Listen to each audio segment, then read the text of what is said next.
listening to the 23 Personnel Podcast, a Texas Tech athletics podcast where food and sports clash at the goal line. Here are your hosts, Spencer and Michael.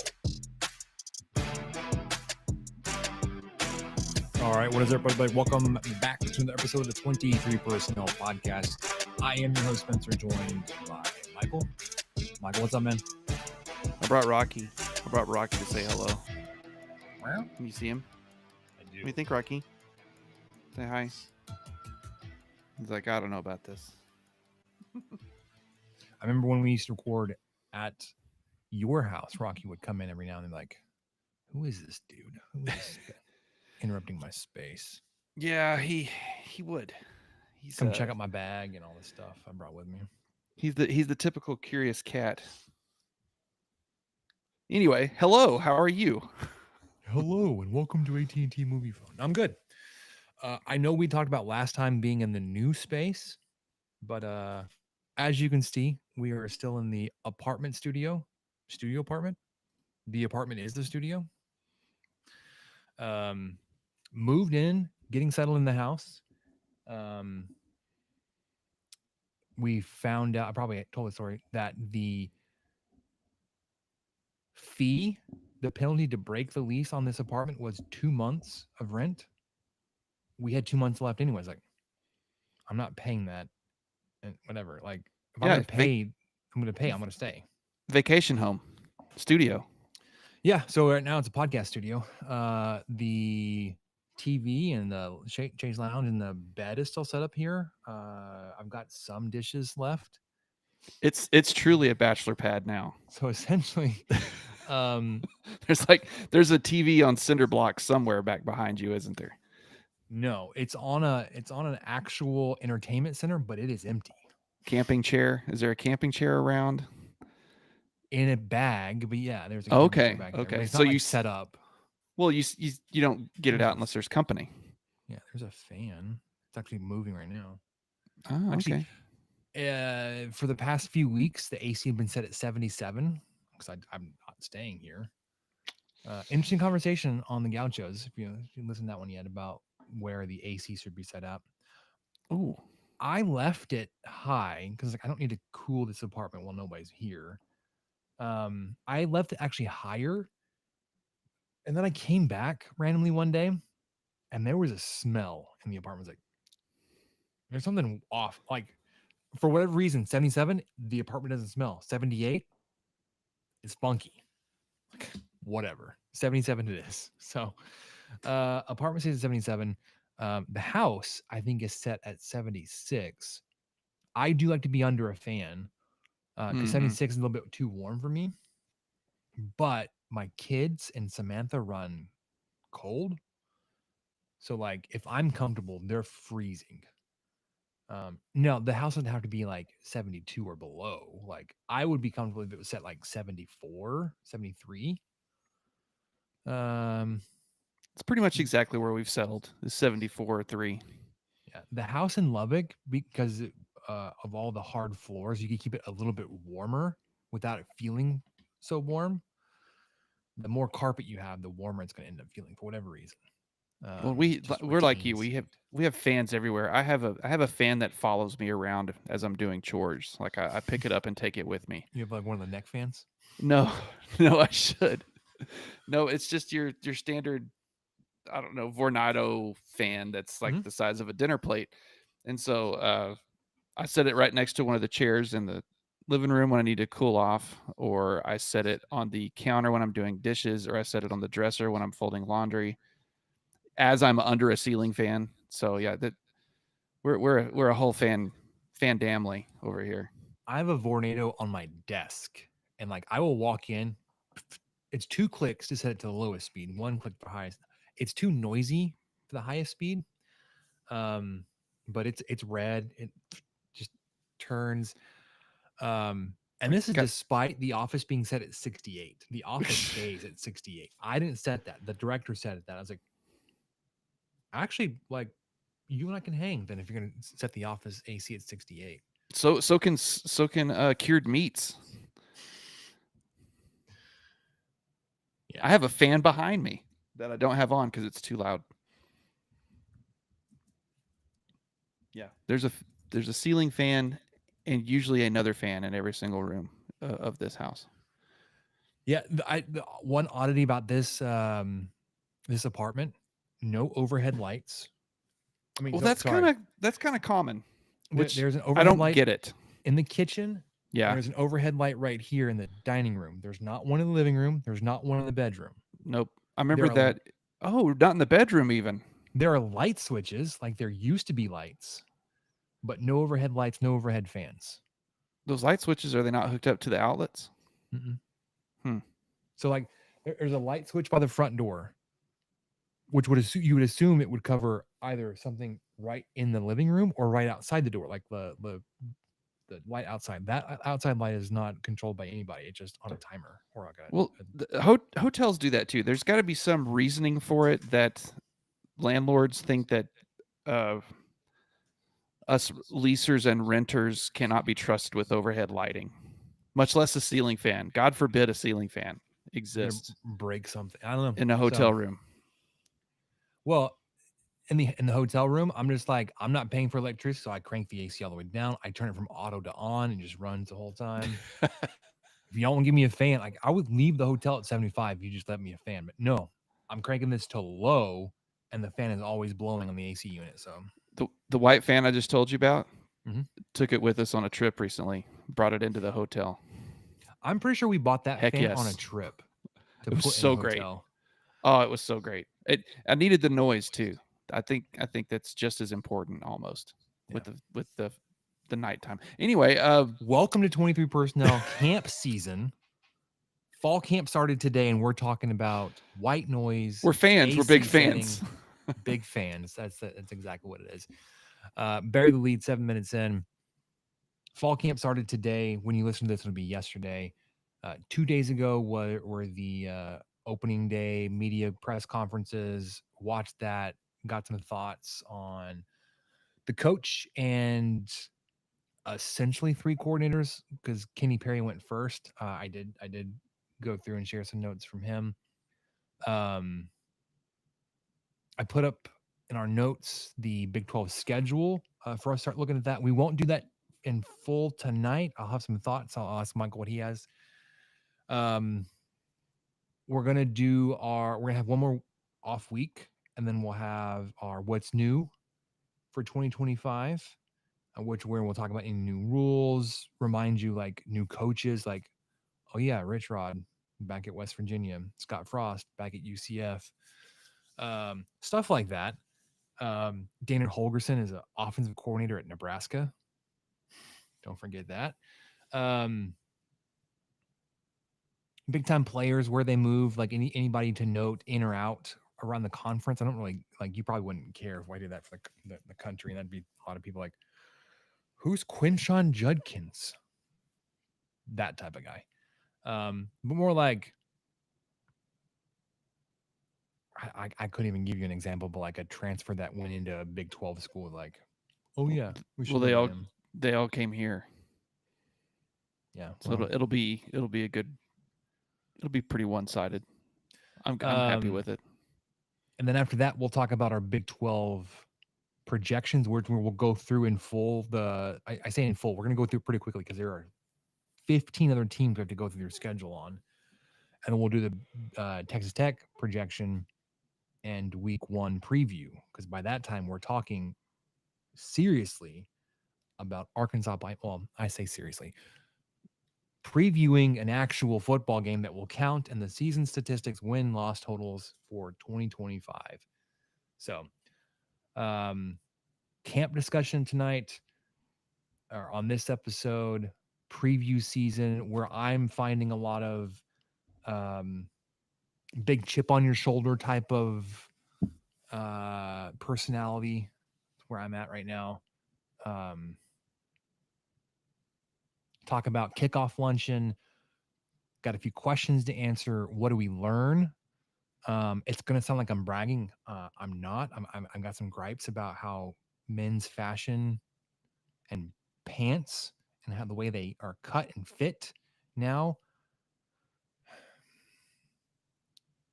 We'll talk about that and we'll just wrap it up. So let's start with let's do overall big picture Big 12 schedule. Michael, you saw that. I didn't share it with myself. That's ridiculous. I know. Well, I clicked that link, worked great for me earlier. Well, here's the thing. I had to sign in on this computer with just the 23P account, Hmm. but I created the um Oh, under your personal one. yeah. So now I got to Yeah. find it. Give me half a second. Just open this up. Click on that. Yep.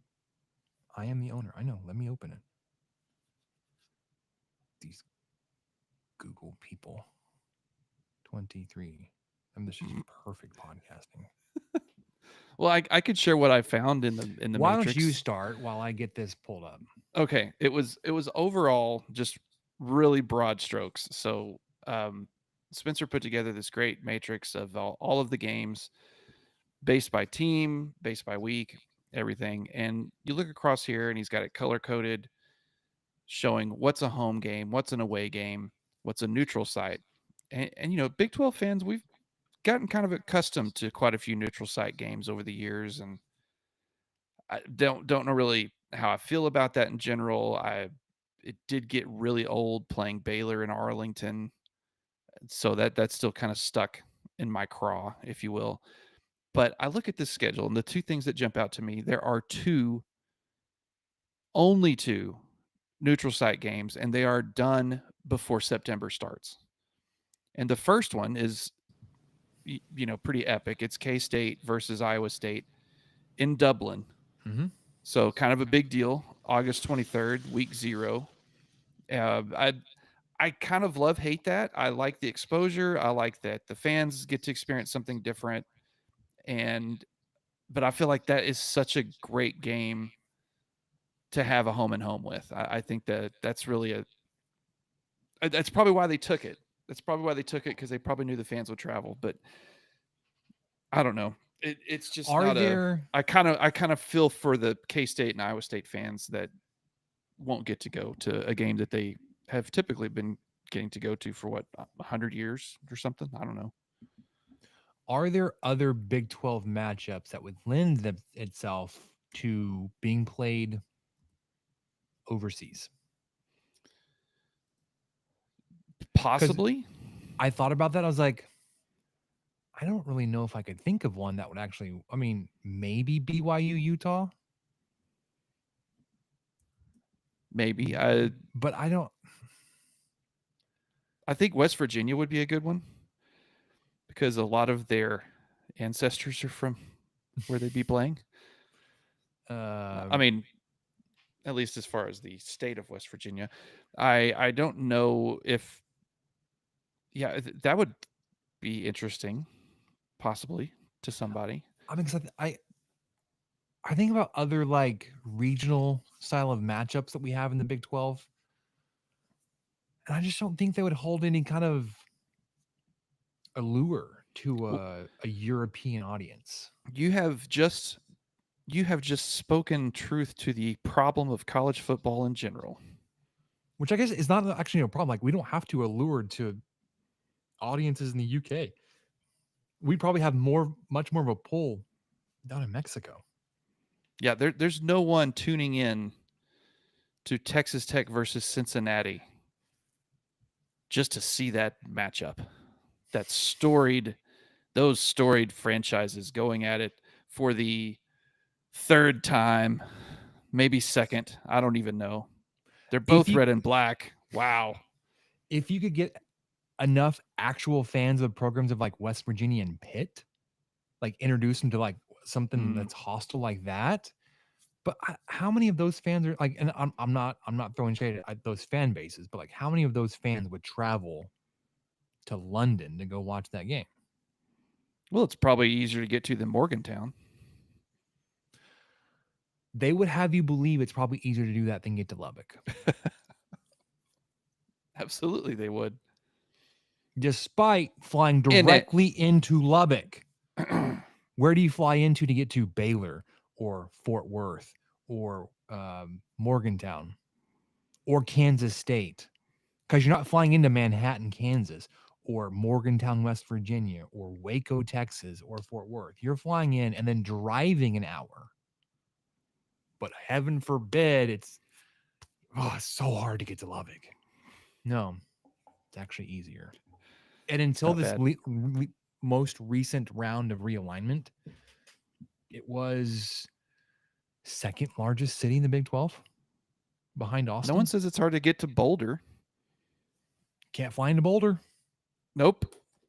You fly into the world's largest weird airport that takes you an hour just to get out of, and then you drive an hour and a half, 2 hours Can you fly to into get to Tempe? Boulder.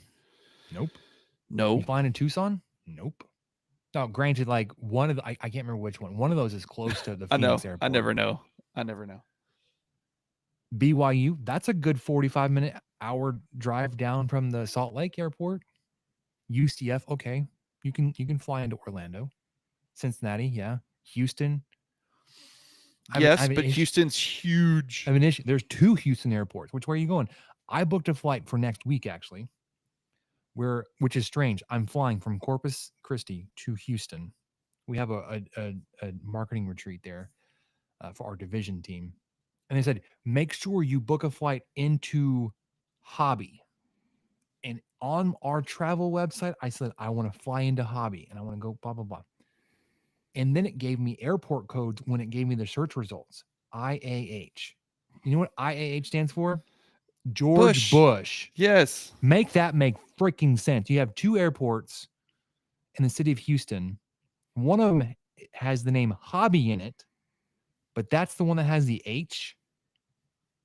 So I accidentally chose the wrong one, had to cancel that flight. It's like, hey, he told me to fly to Hobby. I actually booked a flight to George Bush. Like, that's on the opposite side of the city. He's like, yeah, I know. I'm aware. And initially they told me, it's like, oh, it's going to be $125 to cancel that flight. Of course, I booked a non-refundable ticket to get a cheaper option because they wanted me to fly cheap. But then I actually priced it out. It was a $65 one-way Uber ride from the airport to the hotel. I was like, it's going to cost me more to ride back and forth, plus the added time. Like, yeah, just go ahead and cancel that. So I called the travel company, like, oh, we're just going to apply that travel as a credit for later. Oh, like, easy. Whatever. Like, if I have to pay for it twice, that sounds like you're going to make me pay for it twice. But like, I will probably have to fly up there again. I just want to be able to fly into Hobby and not George Bush. All right. You can fly into Houston. Can you fly into Ames, Iowa? Nope. Can you fly into Lawrence? Nope.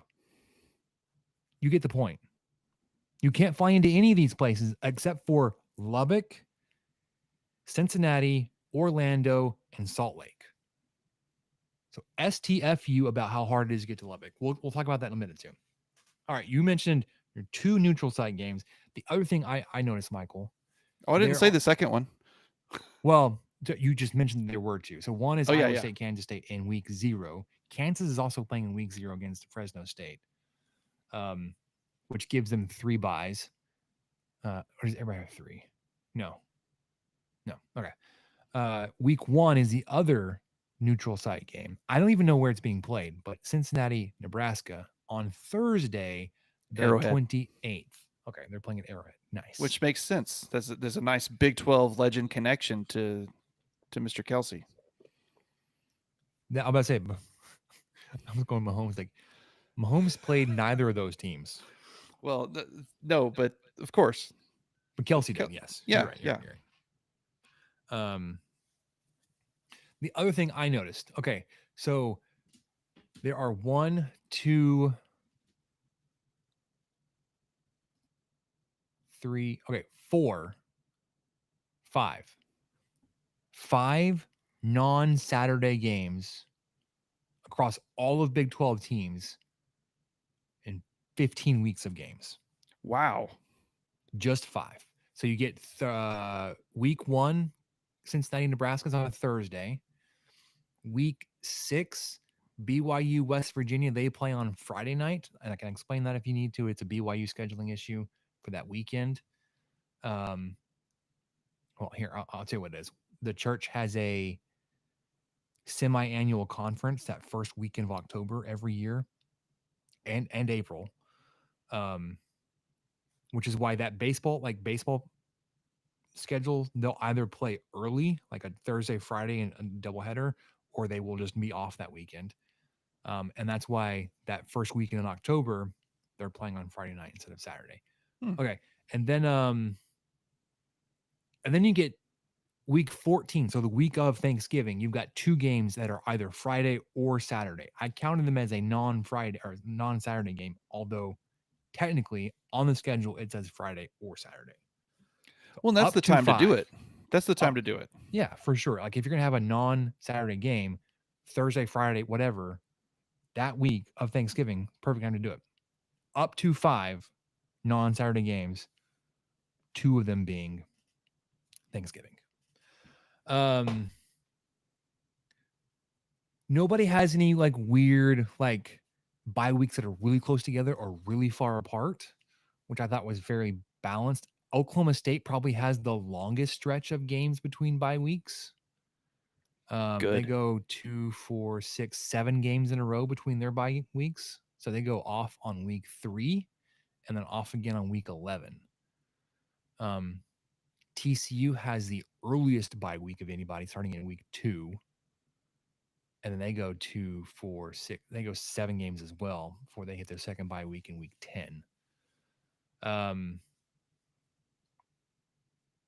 There aren't any weird stretches where like nobody has more than 2 games back to back on the road. Texas Tech actually does not have 2 games back to back on the road. I think most teams do. Arizona does not. I say most teams. Arizona State does not. Baylor does. BYU does.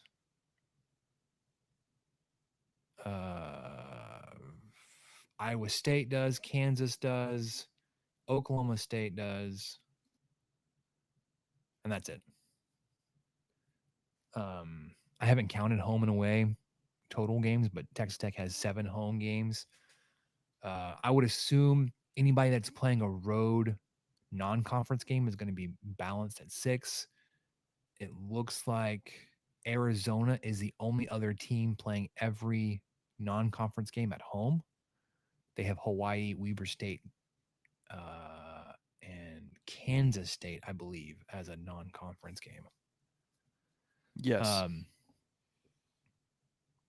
then obviously Texas Tech has Arkansas, Pine Bluff, Kent State, Oregon State. I think it's interesting. There are multiple teams that are playing Wyoming this year. Utah being one, and where was the other one? Colorado. I swear that happened last year too. Yeah. Well, maybe the year after Tech played them. I think Texas played them, or maybe the same year. Anyway, yeah, they've been making the rounds. Neither team facing Wyoming is going to be dealing with elevation issues. Utah actually plays in Laramie, but I mean Utah is in the mountains. Like they're changing elevation, but not much. And then Wyoming is coming down to Colorado. So,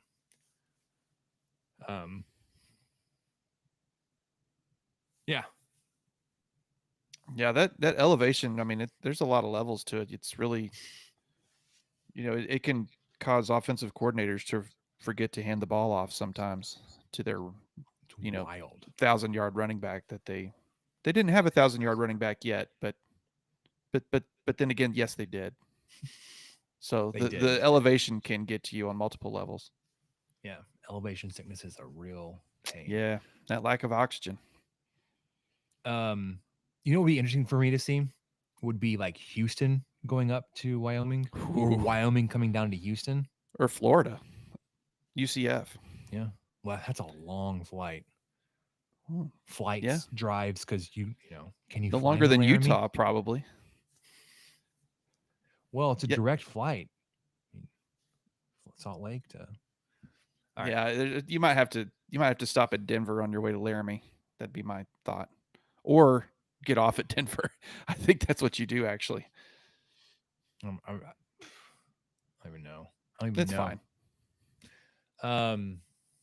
Anything else schedule wise? I don't want to go through and break it down too much. Any like non-conference matchups that you're like, oh, I want to see that? Cincinnati, Nebraska, Mhm. the week 1 game at Arrowhead. I think I'll be pretty interested in that one. It's at least regional. They kind of picked a. I don't know if it's midway or not. I'm not an expert in geography, but pretty close. I think it's relatively midway between those two schools, or at least in between them.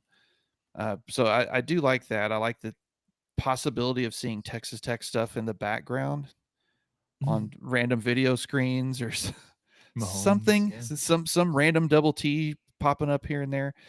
K-State, Iowa State, I'm legit excited about that. I think that's a really cool thing. I kind of have mixed feelings about. Well, not really. I mean, it's fun. I think I would like it if Tech got to do something like that. If Texas Tech versus Oklahoma State in Dublin or something, that would be pretty great. A couple other ones that kind of stuck out. The Arizona K-State one, that's a non-con game. Mm-hmm. Very interesting. Because that Baylor was at SMU. Kind of see and, how that goes. and hosting Auburn. Like Baylor has an Yeah. interesting non-conference. Like they're hosting Auburn week 1 and they travel to Dallas for SMU week 2.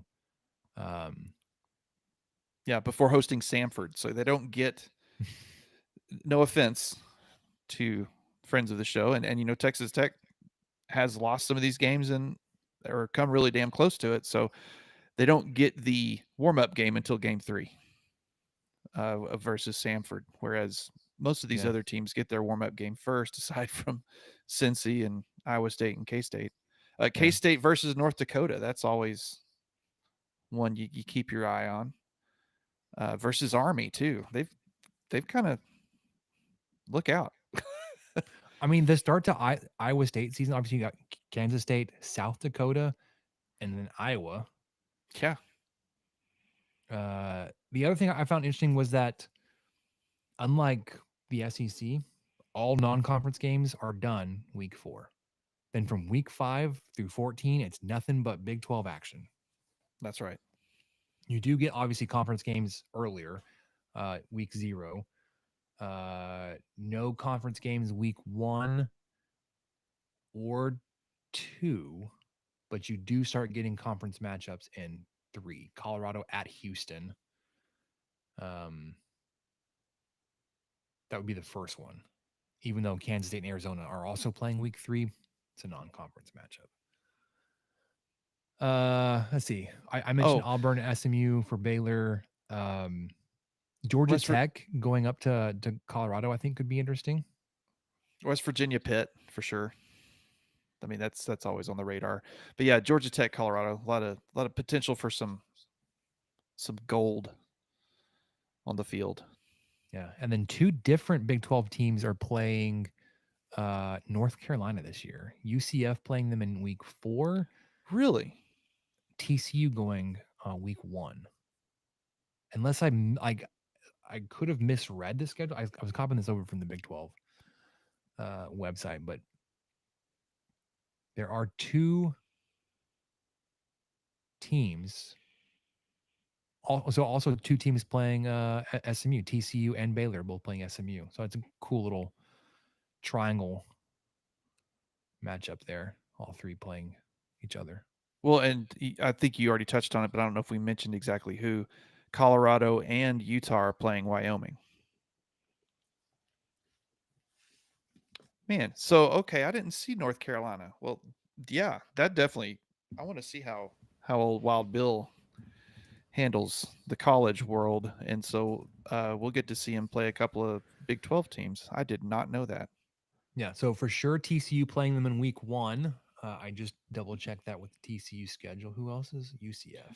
Yeah, UCF in week 4 should be hosting them. Yep, week 4. They're both playing North Carolina. North Carolina. UCF, the way their schedule breaks out, they're not even going to have to pack a bag until September 27th. Yeah, because they have a week 3 bye. Their first 3 games are at home. Jacksonville State, North Carolina A&T by the North Carolina, all at home, and then head to Kansas State. Yeah, because I So, mean, Tech's first three are obviously at home, but they don't have a bye right after they head up to Utah, so they will have yeah, at it's gonna be least packed tough. a bag by September I 20th or guess 19th. technically Texas Tech does have back-to-back road games, but there's a bye week splitting it. So you will go from Mm. the end of the Oregon State game on September 13th until kickoff versus Kansas on October 11th. You'll go a full month essentially without a home game. But that also means like you miss a pretty hot spell there. Yeah, that's okay. Well, I except mean, you except will you be have to playing play at at Houston. Houston. Yeah. You're in the mountains in Salt Lake, then you get a week off, and then you're in Houston. But then you're home versus Kansas, in the desert versus Arizona State, home versus Oklahoma State. Oh, I would have to go through our schedule. We'll do that later. All right. So we know that this is talking season, preview season. I know it shouldn't. I shouldn't let it ruffle my feathers, Michael. But I listen to people talk about Texas Tech, and it's just like we're an easy target. We're a punching bag. Um, I want to talk about before we get to your preseason stuff. Um, I say we are good. I'm I am good at identifying perceived slights against my team and then internalizing it. And also by extension, the Big 12, right? So they'll talk about how Texas Tech went out and spent all this money on them and bought this roster and make it sound like it's a bad thing. You know who like also has a really highly rated transfer class that is being celebrated? LSU. Yeah, It's a wonderful thing they went and stockpiled talent. Texas Tech, look, I mean, went and spent all this money. I hope it doesn't backfire.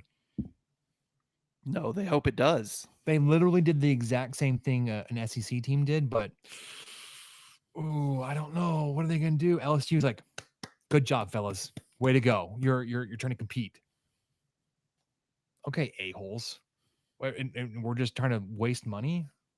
Like, also, they like to talk about the parity in the Big 12. And when it happens with the Big 12, oh man, it's just because they don't have a front runner. They're just not any good. Like it's all bad. Anybody when the parity is talked about in the Big 12, it's the Big 12 cannibalizes itself and it destroys itself.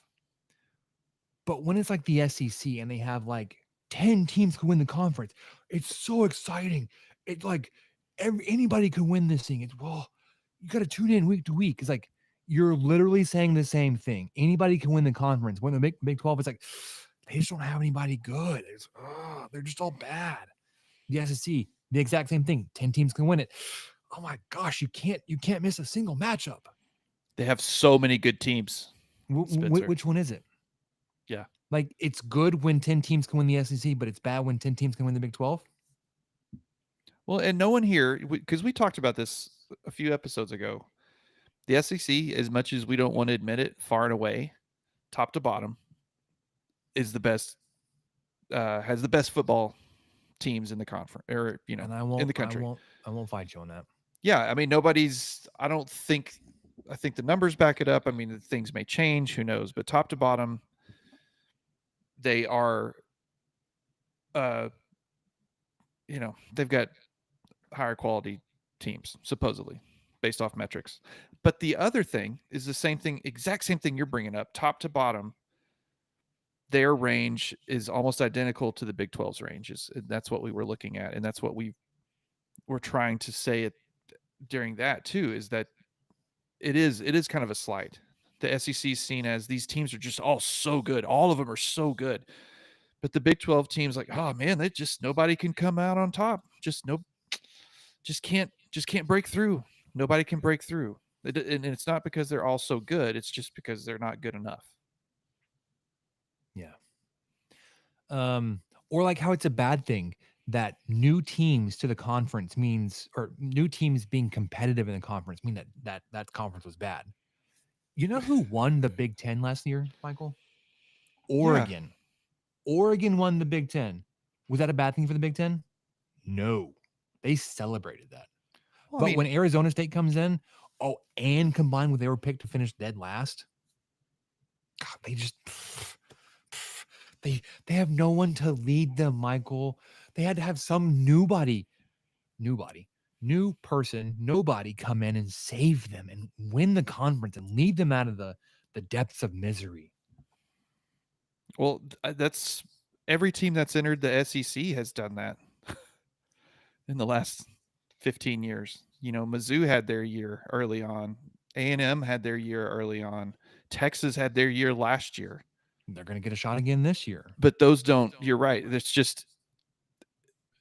It seems like maybe it wasn't as bad 15 years ago, but Texas, they never got that treatment this last year that I heard, and the conference never got that treatment. Everyone just acted like they'd always been there.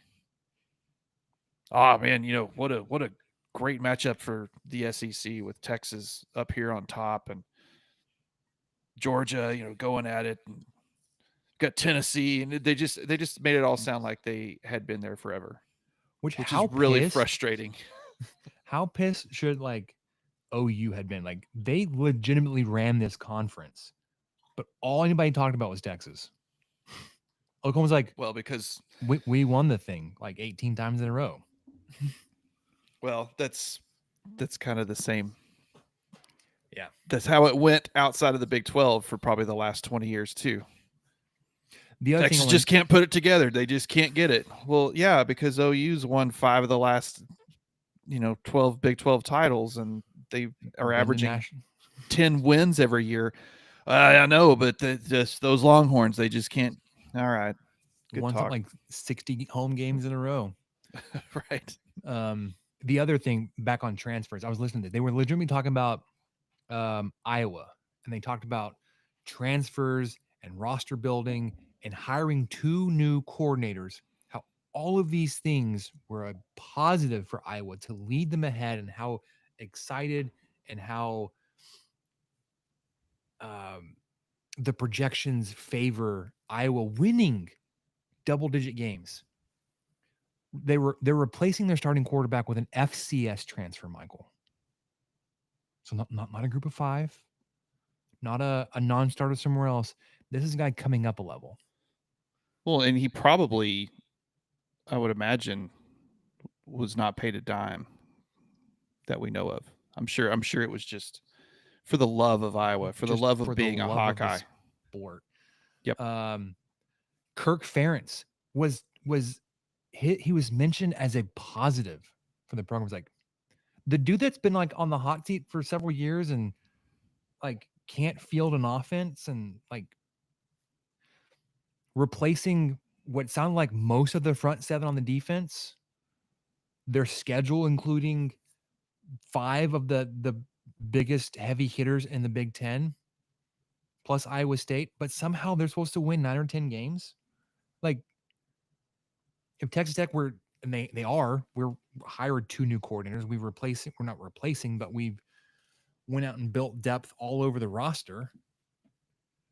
But now it's we'll see how it pans out. I think that's one of the things. And I can understand that take. I'm actually trying to convince myself of that, to temper my expectations. There are a lot of things that have to come together for the Texas Tech season to go really well. But that's the automatic stance for most people. Texas Tech, I don't know. This roster's gonna have to play together, and they're hiring this new guy, and who's Mac Leftwich, and Kitley's gone, and their defense was so bad they fired their defensive coordinator, blah blah blah. But when it's a Big Ten program, oh man, they're bringing in fresh talent, established coordinators, bringing this exciting quarterback transfer from the FCS. They're gonna win 10 games. Make it make sense, man. All right. The other thing, I'm gonna, what is it? Round peg, square hole. I'm gonna, whatever it is. Despite all that, Michael, I do have to confess something. I do enjoy watching big name programs play big games. Now, why'd you have to go and say something like that? You appreciate the game of Not football? Texas. I love football. I love You college appreciate the football. game of I college can't. football and the fandom that comes along with it and the storied rivalries and the regional impact it has on our sport. You appreciate that? How dare I you? I appreciate like we talked about this when we talked about if we could shift our fandom to another team. Like there are some familial ties to other programs, whether where my mom went to school at Tennessee or my family went in LSU and Ole Miss. Ole Miss, I have a really hard time for watching and actually enjoying. LSU, yes. Auburn, for whatever reason, we talked about that. Ohio State, I watched some. I got on a one. I'm missing college football, and the past couple of days have really like ramped that up with the start of fall camp. I was watching highlights from their playoff run, Michael, and it was ridiculous how hot they got. They were just in a playoff setting, just murking fools. They put up like 60 points Mm-hmm. against Tennessee. 8-9 matchup, they put up 60 points. Then they rolled into the Rose Bowl against the number one seeded Oregon and made them look like idiots. I think they beat them like 41-12 or something. And then it was closer game with Texas, but then it really wasn't. Anyways, I can enjoy watching Ohio State play. Will Howard last season, like as much as like he was a big, he was dang good for them. Anyways, I don't want to go on to that. No, you're good. I mean, I enjoy Penn State at night. Somebody coming in there, that's a fun game to watch, or that's exciting. But Ohio State, Michigan, only sure. certain like I can't do that for Michigan. I can for Ohio State. I can kind of get on that for Penn State. Alabama, yes. Ole Miss, no. Florida, maybe. Tennessee, yes. Kentucky, no. South Carolina, no. Clemson, no. Miami, no. Alabama's almost a no for me because it pretty much is. I'm kind of done. I'm done with them. Yeah. I got sick of him when Saban was there, and then when he left, it was just kind of. I got not even sick of him, just disinterested. So that's not one I really seek out too much. But there are the blue bloods or whatever you want to call them, the I don't know, the top tiers of their respective conferences. I will still tune in on occasion. But Oregon, there's yes. so many Big 12 games now though that That's the thing, like one of those are on all the time too.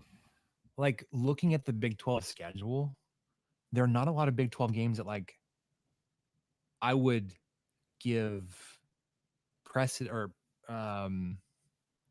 priority or preference over some of these other teams. Like, am I going to tune in to watch Cincinnati, Kansas? Oh, you picked a rough one. UCF, Kansas State, Arizona, Iowa. Like, I'm looking at these are week 5 matchups. Arizona at Iowa State. TCU at Arizona State. Maybe Baylor at Oklahoma State. Depending on how Oklahoma State does. And Baylor, like that one may be interesting because both of those teams, like we don't know what they're going to be this year. So that game could be a pretty good litmus test. BYU, Colorado, in the other direction, like how good are their replacement quarterbacks? But like, I don't even know what the week 5 schedule looks like around the rest of the country. But like, I'm sure there's another matchup week 5 that I would be like, yeah, I'd watch that over UCF, Kansas State. I've got it pulled up, and it's not as rosy as you think. I mean, I think Florida State at Virginia might be one of the highlights. That's on a Friday night. But, the SEC, you've got I'm not going to read all of them. LSU at Ole Miss, I mean, that's probably okay up there. I'd watch that, but that's because of family ties, not because it's a big game. Big Ten, though, I mean, SC at Illinois, that's weird. UCLA at Northwestern, okay. Maybe because of the stadium situation for Northwestern, because it's they're like playing at some club rugby field. Cal at Boston College, sure. No, I mean it's there's still, as much as we just talked highly about some of the blue bloods and whatnot, when they're playing, Stanford or or whoever else, it's kind of loses its sheen quite quickly. Let me scroll down to some of these other ones. Okay, Alabama at Georgia. All right, I just mentioned that I would not really care for Alabama that much, but I would watch that game. And Oregon Auburn, at Penn State. Oregon at Penn State. There we go. Auburn I at would Texas watch those. A&M, Yeah. Ohio State, Washington. Yeah. Louisville, Pitt. I do like that. That's an ACC one, but yes, for some reason that speaks to me. That speaks football to me. Mm-hmm. I would watch that. Notre Dame, Arkansas. Alabama, Georgia, Oregon, Yeah. Penn State. So, anyways, okay. So obviously we had Big 12 media days. There was a lot made out of Big 12 not having a preseason poll come out. I think mostly because Brett Yormark, it filled a lot of questions, concerns, comments about how Arizona State being picked 16th in the preseason poll last year and then winning the conference actually hurt the Big 12's perception, right? We talked about this a little while ago. Michael, you pulled up this chart. I want to go through this. Looking at the Big 12 media preseason poll, comparing it to where the final standings, and then the difference where each team over or underperformed their preseason polls. So I want to read the preseason poll, and I want you to go through the actual standings at the end of the season. Okay. You got it. All right. Preseason, everybody remembers Utah picked number one. We're like, there's no way Utah's coming in to win this thing. Kansas State at 2, Oklahoma State at 3. Lol. Kansas at 4. A lot of optimism there with Jalen Daniels, his health. Arizona at 5. No, Fafita and T-Mac, I think, we're carrying a lot of that. Iowa State at 6. West Virginia at 7. UCF at 8. Texas Tech at 9. TCU at 10. Colorado 11. Baylor 12. BYU 13. Cincinnati 14. Houston 15. Arizona State 16. There were, I'm going to look ahead. I'm not going to tell you who they were. There were 2 teams that finished 2 spots off of their preseason projection. One was 2 spots up, one was 2 spots down. Then there were 2 that were 3. Most of them, though, vastly different. Yes. So starting off, Arizona State finished number 1. That was 15 spots ahead of last. Mm-hmm. So that's a plus 15 there. Iowa State finished 2nd. That's plus 4 from preseason. BYU finished 3rd. That's a plus 10. Colorado finished 4th. That's a plus 7. Baylor finished 5th, plus 7. TCU 6th, plus 4. Texas Tech 7th, plus 2. So Kansas State 8, minus 6. The top 7 final all they all moved up. Like they were all in the bottom half.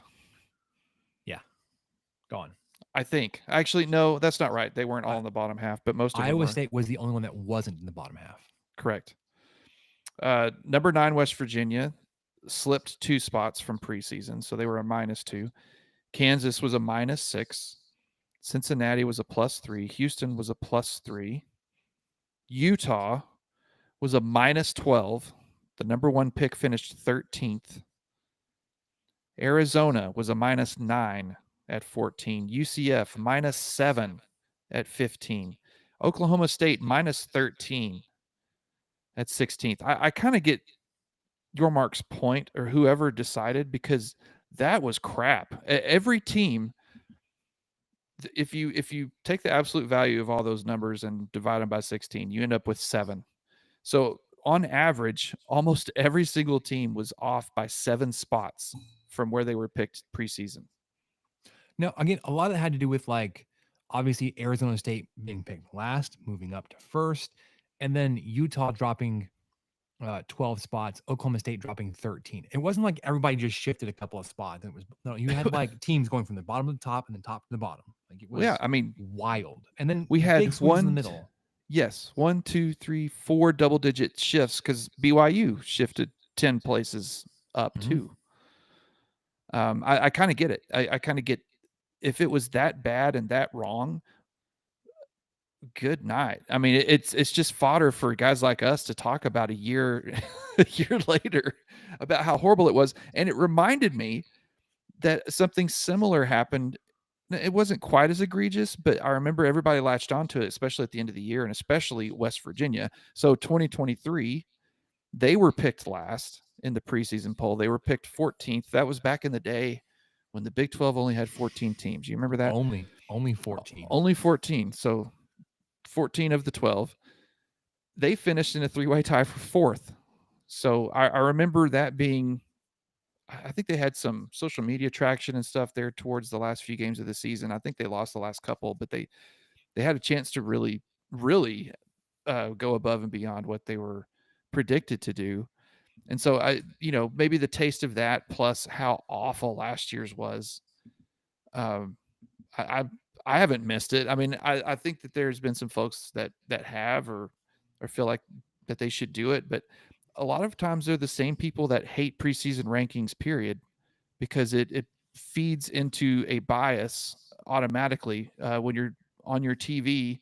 Now, these numbers wouldn't come into play there, but on your TV, week 0, you're going to have number whatever Texas versus number whatever. No, actually, no. Texas isn't going to play somebody with a number, but Yeah, they are. there will be numbers. There will be numbers in week 0 and week 1 Because that mean nothing except just keep the zeitgeist going and to compare themselves against each other. I don't want to be like actually like that guy, but actually, you just chose a poor example. Texas plays at Ohio State week 1. Oh, do they really? Oh man, I just thought surely, yeah, they're gonna be playing Buffalo or something. No, that's usually Baylor's pick. Texas State. I didn't know who they were going to pick, but yeah, that was a poor choice. So anyway, but that goes back to no, it was the correct choice. So you will have 2 teams with numbers next to them playing each other, and those numbers are just as arbitrary as anything. I'm not even arguing that Texas shouldn't be ranked 1 or 2 or whatever they are. I can see that based off of their success last year and how much they've got coming back. But yeah, if that kind of bends you out of shape, which it does me, because I think it fuels so much of the discussion and the discourse over how everything plays out, I'm really not going to lose it when the commissioner of the Big 12 is like, yeah, we're just not going to do a media poll. Oh, okay. And fine. I'm split on this, Michael, because like from an outsider, just a fan interest, like those numbers may not mean something early season, but they can kind of generate interest in a matchup when there may not otherwise be that interest, right? Like you can draw attention to a game because it's a top 10 matchup, even though that those numbers may be just arbitrary and made of like 10 versus 4. Are they actually the 10th best and 4th best team? Who knows? It's too early to tell. But you can sell that and get a bunch of people to watch just because you said it. Like, I get that. But I also think maybe I don't know. I don't know how to fix it because like I said, like I understand wanting to have it, but I also understand like you're weighted too heavily, I guess. Well, they towards the especially middle of don't. the end of the season, or maybe you just need to be like, hey, this is like a preseason projection or an early season power ranking based on like whatever. I don't even know. I don't even know how to fix it. Like, 'cause Are you I'm not that are guy. you talking about college football as a whole? Like, do Sure. okay, not just the conference rankings. Yeah. Yeah, my argument would be that the AP poll truly means nothing now because it's not factored in except by the committee, possibly if they're looking at the AP poll. So really, the only thing that matters is the college football playoff committee's rankings, and those don't start coming out until November. But then those are heavily influenced by the damn AP poll. Which is okay. That is just wild to me. It's like you're having guys like Don Williams vote in an AP poll. You know what Don Williams is doing on Saturday? Devoting 8 to 10 hours watching and covering one single game. But he's supposed to have an opinion on where 25 teams are supposed to be ranked against each other. Like, and I'm not taking a shot at Don Williams. I'm just saying, like, they just don't have the time Yeah. just to devote to doing their job. They're paid to cover a team or a beat or whatever, and then have enough attention and resources and focus to then figure out at least 25 other teams and what they were doing without just looking at a box scores. Like, that's about what I thought they would do or should do. So cool, they're going to be number one. Right. Well, And you have they're already number one, so we can't move them. 60 people doing that. That's the thing. They've already got that number one. Ah, man, they've only been beating people by field goals. Yeah, but they've been winning. Yeah, I can't move them down. This other team's beating people by 35 points, and they're allowing an average of 2.7 points on defense or whatever. Ah, no. Yeah, they were number 3 in August, so we've got to stick with it.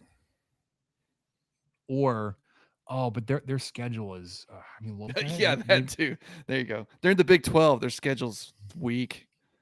It's weak. Yeah. It's feeble, and that was a joke already because no Big 12 team is going to be in the top 10 preseason. Speaking of schedule, because it's just so pulled up, I want to talk about the Texas schedule really quickly, just because it's actually interesting to me. So they play Ohio State week 1, and then the rest are non-com. Is San Jose State, UTEP, Sam Houston. Okay, I will give them credit for playing all 4 of their non-conference games and being done with non-conference by September 20th, and not playing a non-conference game middle of November. Yeah, they've still got too much Big 12 left in them. They're like, I don't really like that. That feels weird. But their conference opponents, they travel 2 games when they play at Florida. I think that could be a good game. Obviously, they're playing Oklahoma, Kentucky, leaving Mississippi State. Vanderbilt was good to grab some people last year. But then they end the year at Georgia, home versus Arkansas, home versus A&M. Man, that's actually interesting to keep up with. Am I going to watch those games? I may not watch them, but I'm definitely going to follow. All right. That's a lot of talk without even talking about Texas Tech yet. I know. Should we? How are we going to handle this? We're what, an hour in? I don't want to pull a Gauchos and go 3 hours, but I'm also okay having a little bit longer right now. Okay. Fall camp opened up with the media day, coaches, press conferences. I'm going to run through my notes and thoughts. Michael, if you had any thoughts to either if you watched it or from what I say. But I'll let the listeners know what you already know. I tried to watch the press. Good night. Let me start that sentence over. I tried to watch the press conferences, but I failed at operating YouTube correctly, and they have it under the live feed because they were broadcast live on YouTube. And I was trying to find them on the video, and I thought, man, I can't. Man, Spencer's got all these great notes. Where did he find the press conference? That's crazy. And he's like, yeah, it was on the live section of the YouTube channel. Oh, so anyway, I didn't watch it, so I'll just be kind of hanging out. Hey, Steve's here. Yeah, he says I vote to keep going. We weren't going to stop. We're just trying to figure out like how much in depth and how long we're going to go. Again, I'm not signing like, okay, neither one of us has a wife and kids in the house with us. Like mine are in Lubbock. Mine are in Kentucky this week. Michael's off in Kentucky. Or sorry, his family's off in Kentucky. Okay. But I also had somebody at an Abernathy High School football game tell me that our episodes go long, and it was like an hour 20. I was like, they're not that long. That's below average. Okay, practices started today. Did you see the official football account retweet somebody? And it was like one of those burner accounts saying like, "Oh, I can't wait till we start getting practice clips of Baird Morton throwing drills, or whatever." And they're like, "We got you." And they put a video reel together of like Morton's throws today. I was like, dude, that's top notch. I saw the video, but I didn't catch that. I didn't catch the reference that it was. They okay. retweeted a burner account saying, "I can't wait to see the official account putting out." Yeah, like, we got you. All right. Something I want to say before one of us says it. I've been listening to the Scott Van Pelt podcast, SV Pod, and he said one of his favorite cliches this time of year is people talking about preseason camp and mentioning a player, and then the thing they say is, that guy's going to be a problem. So I'm going to try not to say that, but I might. Sorry, it wasn't a burner. It was Rusty Cactus.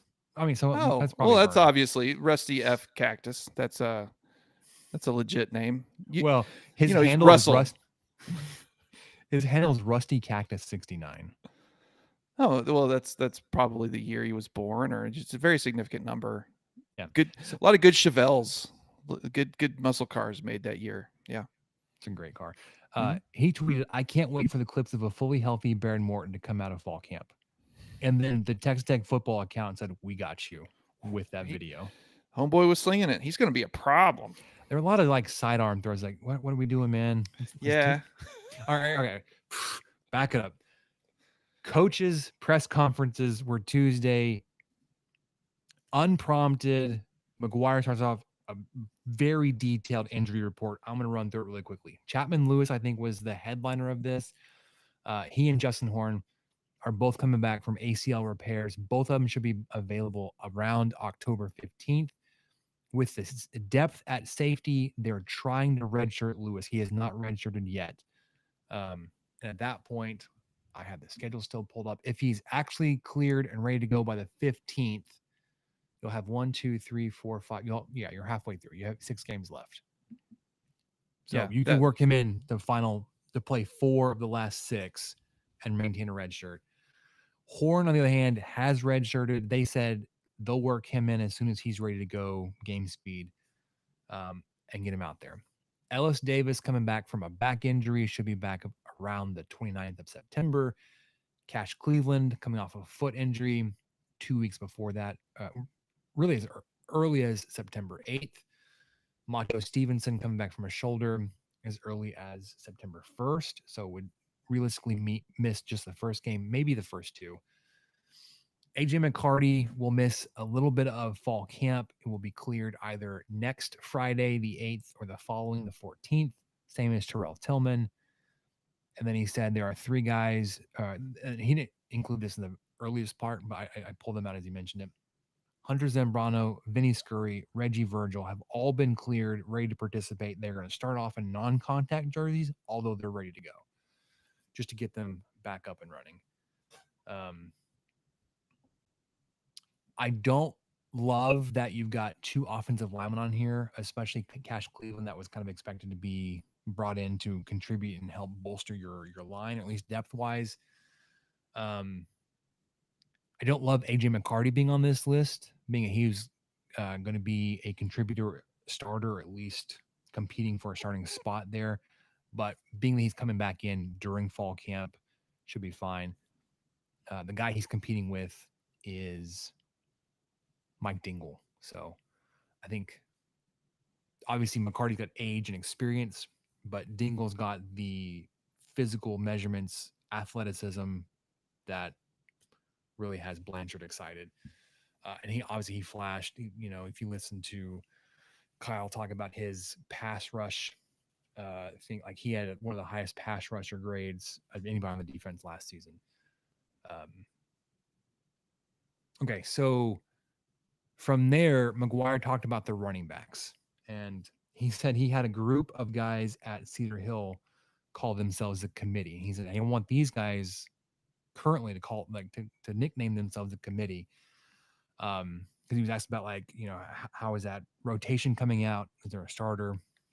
He said, really, we've got a lot of time to determine that. I want them to all attack it as if they're all coming in. They all have their own strengths.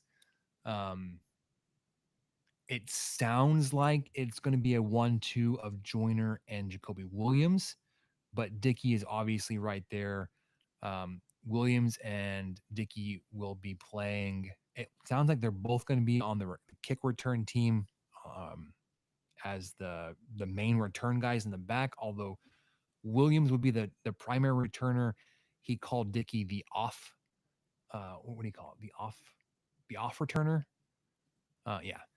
And then I'm not going to read you everybody's number or updates, but just because they're here, Joyner, new running back coming over from USC, will be wearing 0. Cam Dickey changing from 33 will now be wearing number 8 because Coy Aiken moving from 8 to 3. You've got a line here that says a few stats thrown in for us losers. Did you catch that reference that was coming out from Coach Wood?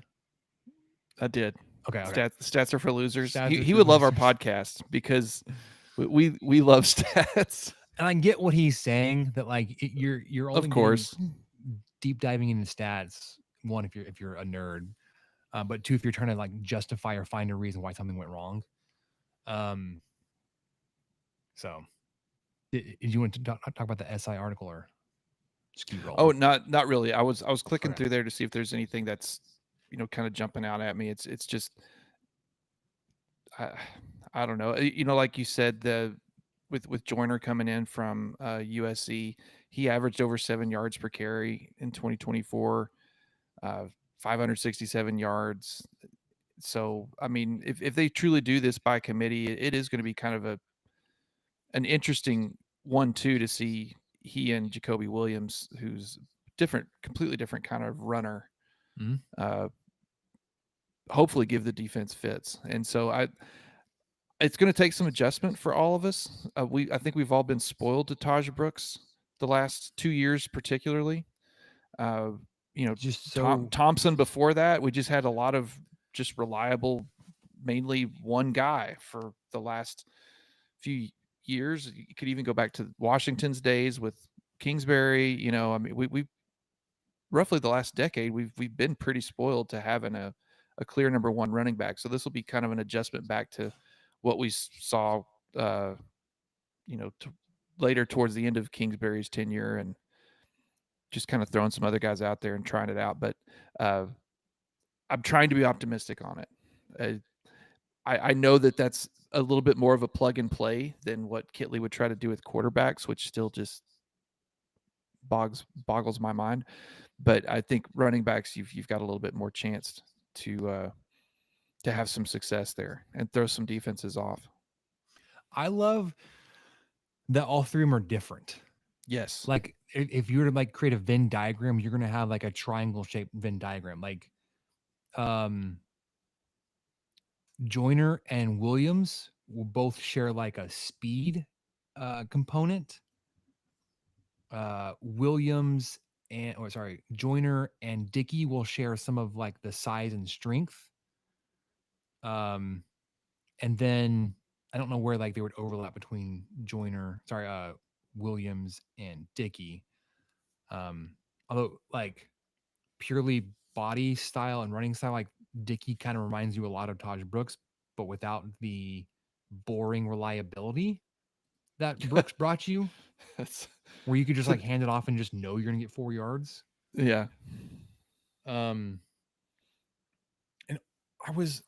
there was a highlight video I found as I was scrolling on X the other day, and I was just like realizing and remembering just how huge of an impact Taj Brooks had. Like obviously we talked about a lot, like we were chasing a we were tracking his chasing a record.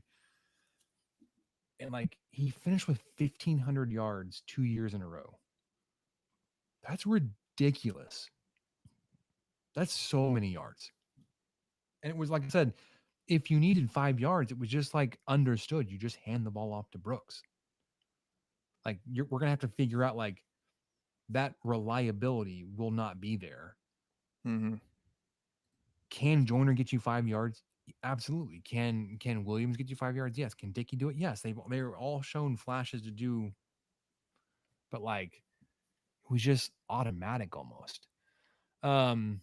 So speaking of special teams and returners, they said today the main returner on both punt and kickoff would be Jacoby Williams.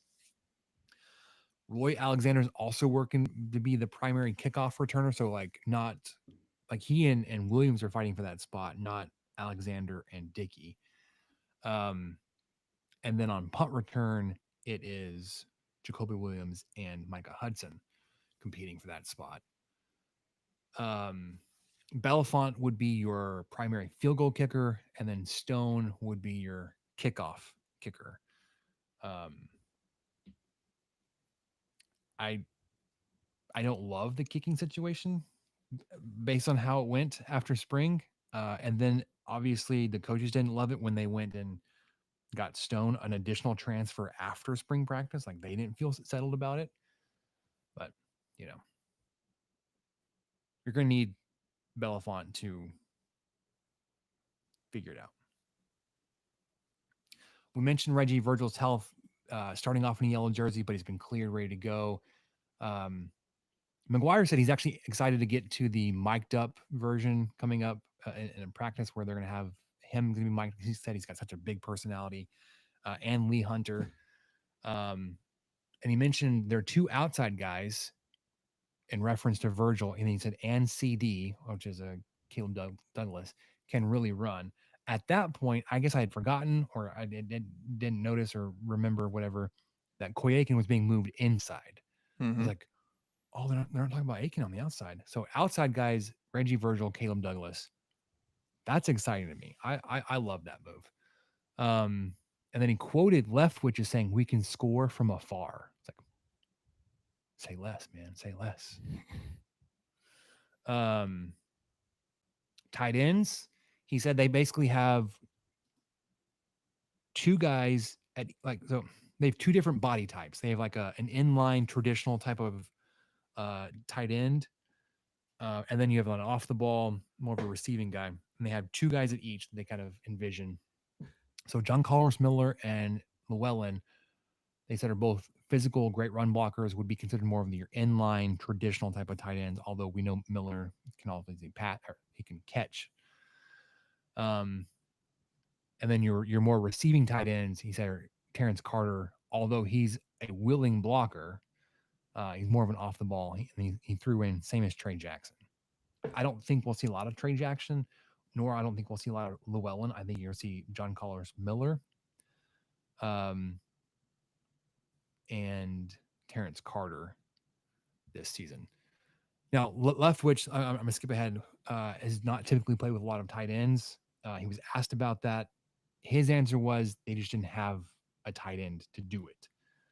He said, in reference, like he was asked about, this roster is going to give him a unique opportunity to play a lot of 12 personnel, which is one running back and two tight ends. Just because they have the ability to do that with the guys on the roster. Whereas historically, I think tight ends in his offense have not caught a lot of passes. He was asked about Morton and Virgil missing a lot of the spring. McGuire said, well, both of them have had June and July, and they've been working together. The team and player organized activities, the 7-on-7. The coaches can't be on the field and watch them do it, but they can watch video of it afterwards. He said, man, they're just like, it's legit. They were watching, and they look good. He was asked about the defensive line. He said words like really deep. He made lots of references to previous defensive lines at Baylor and I guess overall depth at Cedar Hill. Um, he said we're as deep as ever. Also said they're nasty. And then he didn't give like position names, but it got grouped guys together by positions. Like these two guys are competing, or they're one, and here's his backup. Said Lee Hunter at one position. I don't know if that was defensive tackle or nose, but he being backed up by Jaden Cofield. I think based on their size, I think this is the nose. Due to Banks, he said he was actually working in two different spots: the boundary tackle and the nose. But basically, he, Due to Banks, and Skylar Gill Howard are together. But then also mention guys that have starting experience that are in the two deep, that aren't penciled in right now to be a starter, but that depth wise, just ridiculous to have. AJ Holmes from Houston, Amir Washington. He mentioned that Dylan Spencer is obviously back and cleared to go. The boundary end is going to be Romello Height, backed up by Terrell Tillman and Chetta Ofili. And then the opposite end, they just said David Bailey and then the boundary end, but those are two different positions. Bailey had his own thing. David Bailey is going to be backed up by Charles Esters and Braylon Rigsby. So your starting defensive line would be David Bailey, Lee Hunter, Skylar Gill Howard, and Romello Height. A two deep would also look like Charles Esters, Terrell Tillman, Duda Banks, Jaden Cofield. I'm pretty sure you started that defensive line at some point last year. Yes. That's what I was thinking. It's just ridiculous. He also kind of offhand, like threw this comment out there. He basically said to Cochran, the offensive line coach, hey, don't worry about the defensive line eating up the offensive line right now, because like our 2 and 3 deep, they've all starters. They've all started at some point. And they're still working through some depth, getting all the depth back from the offensive line on health. We talked about a couple of the guys that are coming back on top of, the 3 deep, or at least the 2 deep of the defensive linemen are all starters. He was also asked about cross-training offensive line. He said at this point in their schedule, they're going to be cutting back on that. Not that it has not worked out for them in the past, but like at this point in their preparation, we want to get guys more settled and focusing on their position, and get them ready to go. Still do some depth cross-training in case like we have to roll somebody out there for an injury or whatever. Also mentioned a lot of guys will play early to kind of see where they're at, but you won't see like a guy being trained or practicing at 3 positions across the line. And then it went into the coordinators. Kenny Perry was up first. He was asked about, obviously, now that he's overseeing just special teams, what that was like. He said, man, I'm bored to death. And then kind of like backed it up, was like, I'm so used to helping out on the offensive side and doing running backs. I miss it. But and he mentioned like, I wouldn't have just given that up for anybody, referencing the new running backs coach, Joe McGuire's son. I'm blank on his first name. You remember? Jimmy. I made that up. I have no idea. His name is, yeah. I don't remember. Clay? No, it's not Clay, is it? Clay's the other guy. Clay's the no relation. Yeah, whoever it is. But anyways, he was asked about special teams unit. The first thing he said is that we need more explosive plays on punt return. He talked about Jacoby being back there and then Micah competing. Confirmed that Belafont would be your number 1 kicker if game was going to be like we're preparing for a game right now. He's had plenty of time to get that all settled out, with fall camp. Referenced the new guys being here in the spring, and then he said the spring is the hardest time for kickers. 1, because they were new. 2, because it's windy here. But he said that's actually a benefit for Texas Tech kickers because they practice in it and they get used to it. Whereas guys that come in, for the 1 week for the game, they're not used to kicking the wind here. Talked about John Curry, who had logged something like 270 plays, snaps, if you will, on special teams. was asked like how that may change as John Curry may be taking on more of a role on the defense. Like would that number, that number reduce? He said, no, not really. We're gonna count on him to continue to be a heavy contributor. He did mention Adam Hill, who is technically, I guess, a fourth on the running back depth chart. Will play a lot on special teams, based on like just his skill set and body type. He was asked. So all three coordinators were asked this question. I thought was interesting. Guys that are under the radar or position groups that fans would be most excited to watch. So Perry talked about Romello Height being under the radar.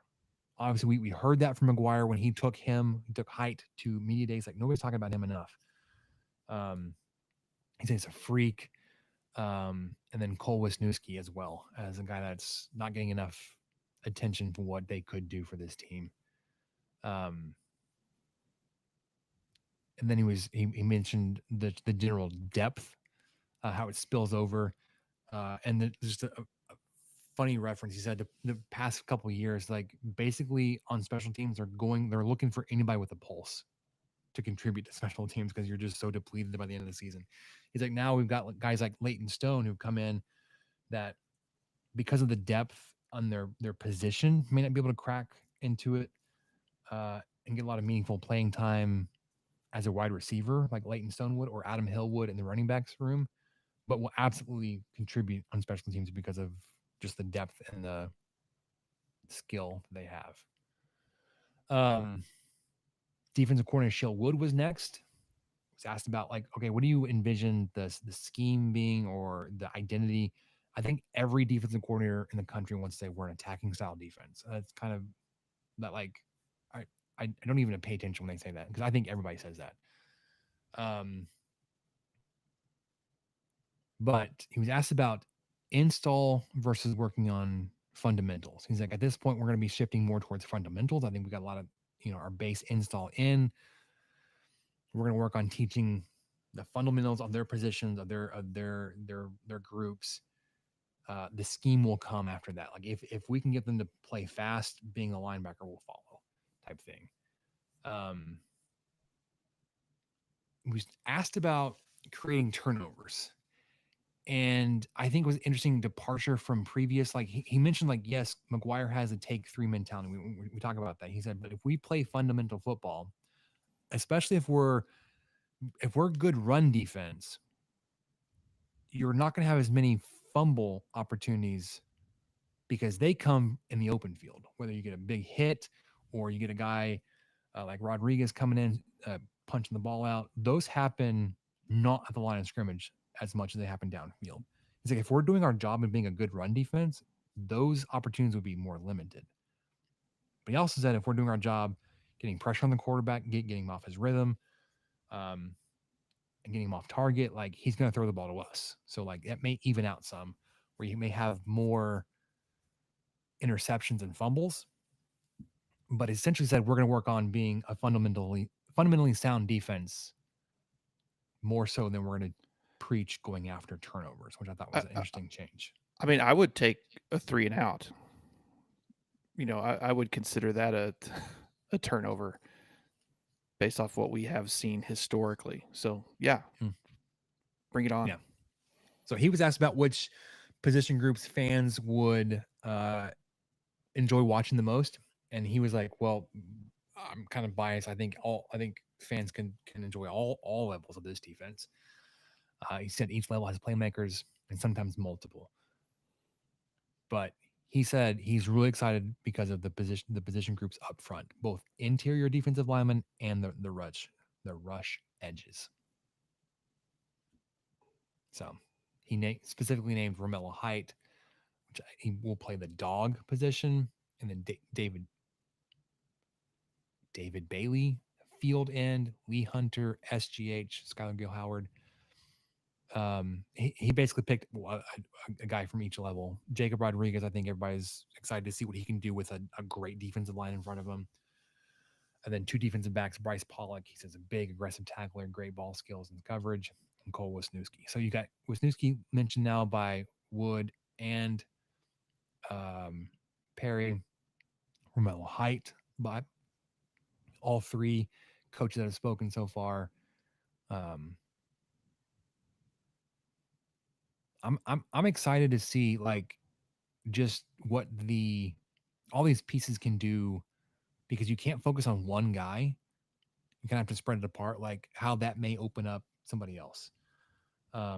We've mentioned in previous years, like a good pass rush opens up a great pass defense. Like you're going to have fewer completions. You have more interceptions, more passes batted down, just because you've got a great defensive end. Your linebackers are flying around, able to have more tackles for loss because offensive linemen are not getting up and blocking them because your defensive tackles are holding them. So I'm also excited about the defensive front. And then finally, I'm trying to go quickly here because this is, if you watched it, you're like, you don't need to recap this, but Mac Leftwich was last. He acknowledged the bar for offensive production around here has been set pretty high, coming from Leach and Kitley past couple years. He was asked early on which position room fans would enjoy watching. He said running backs, which I thought was interesting. As a offensive coordinator known for throwing the ball, he said the running backs. He said Joyner, Dickey, and Williams all have different talents and strengths that fans like to see. Unprompted hinted at Dickey's history and skill set that could lend itself to being a wildcat quarterback, even potentially throwing the ball. Williams, he said, mostly a speed guy, but does have some power. Joyner, all around back, does everything at a high level. And obviously, if you were paying attention to the X account, the Twitter account today, there were a couple of Joyner highlights. He was asked how they're going to split the touches, basically roll with a hot hand. I think everybody says that about trying to find the right running back. Did touch on Coy being out of the slot, so that confirmed what we were talking about earlier. He said there's more to it to get open in the slot than there is on the outside. So you need somebody that's aware enough of their position, of their route tree, of what the defense is doing, that they can work and find themselves open. He said Coy's really good about that. He's very savvy. And he has a toughness that lends itself to taking on the bigger defenders across the middle, the linebackers and safeties, those kind of hits that you would take by running, a crossing route or whatever. He said outside receivers like 7 to 8 deep. Did give a 2 deep here on all 4 positions. So Z, I don't know if you want to go like left or right, whatever. I think Z is left, so it would be Douglas, TJ West. The slot would be Aiken, Kelby, Roy Alexander, and Price Morgan. And the other outside slot would be, sorry, not out slot, the other outside receiver X, Virgil, Reggie Virgil, Micah, and Leighton Stone. And then your tight ends would be JC, which is John Carlos Miller, and TC, Terrence Carter. Said Miller is a do-it-all type of tight end. Carter's dynamic and mismatch over the middle. So I think you've got so many options there.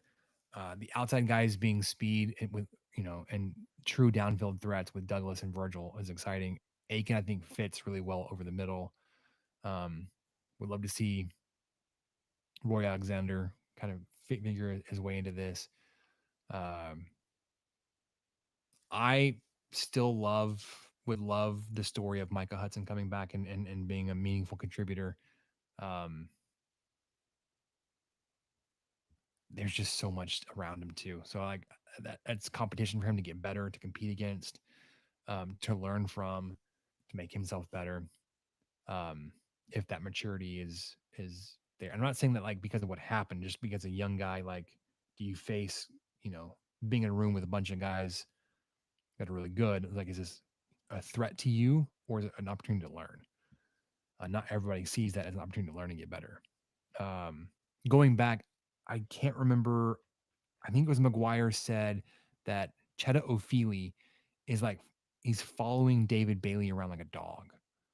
Um, in the sense that like if Bailey's getting extra reps, he's out there trying to learn from him. He's trying to learn and do everything that he's doing because he wants to learn from Bailey, which I think says a lot about Ofili, his willingness to put in the extra reps and effort to learn from obviously a really good player, to set himself apart, in the competition for depth. I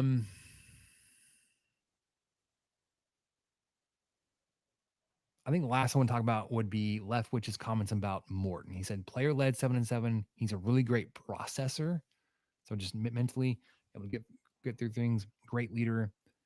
Has some juice about him that players around him respond to, which I thought was interesting to note that like he's not just a skilled quarterback, but he's a leader in the sense that like he has people's attention. Obviously, you think like an upperclassman quarterback leader on the team would do that. But with the kind of limited experience and exposure that Leftwich had with Morton, especially over the summer, he was able to pick up on that just on watching him on video.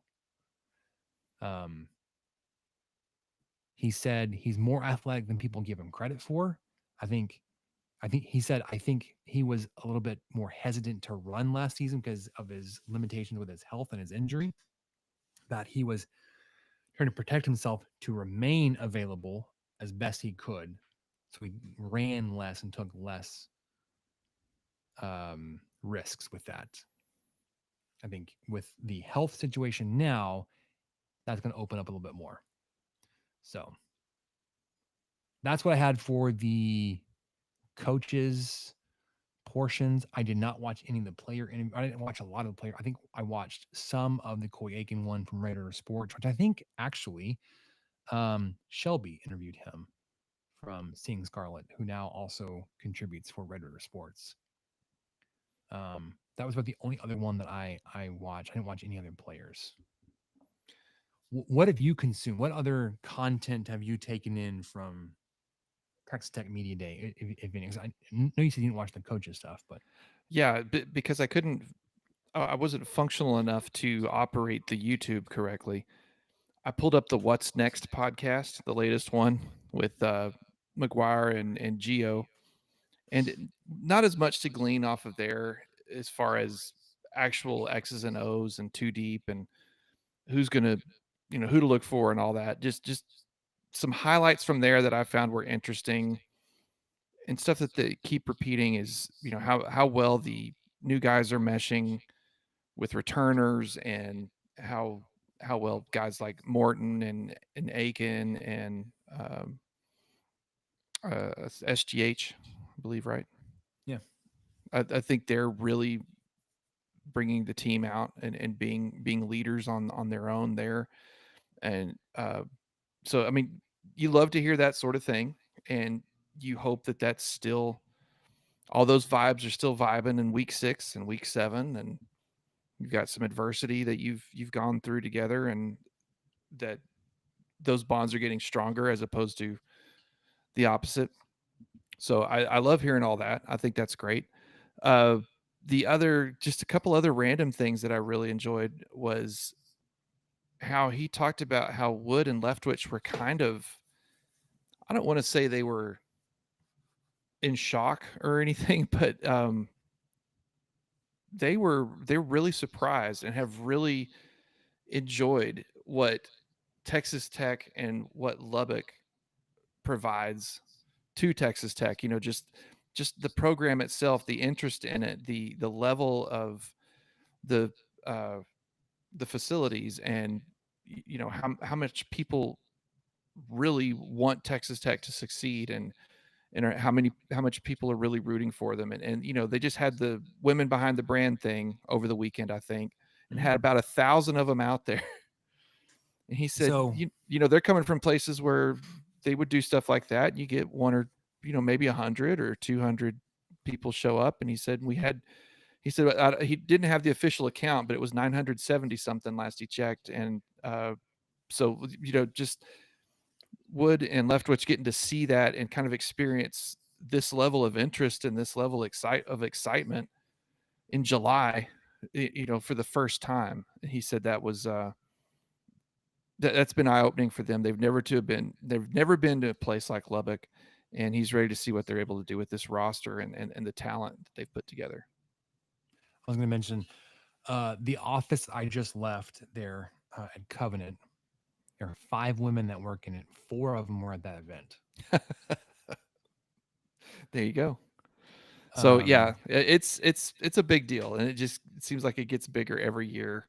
The highlights are great. It's a lot of fun. Do you think Leftwich and Wood could answer the question better than Matt Wells? What do you like most about Lubbock in the 6 months they've been here? Absolutely, I do. Yeah, I do. I think they could quickly point to we had 1,000 people show up for a 1,000 women. A fantasy camp for yeah, there you go. That's awesome. There was one other thing he mentioned too. McGuire's wife Debbie apparently has like a mahjong thing with a lot of the ladies in the community, and I don't know if that was just because of that, or if that was something she does independently. I don't know what that is, but my wife's taken an interest in mahjong, so I'm trying to. If anyone has any tips on how to get in that league, I need to plug my wife in, so maybe she can feed me some info. We'll see. Everybody keep your ears open. I can't tell you how many times I heard my former boss say Debbie. Debbie McGuire.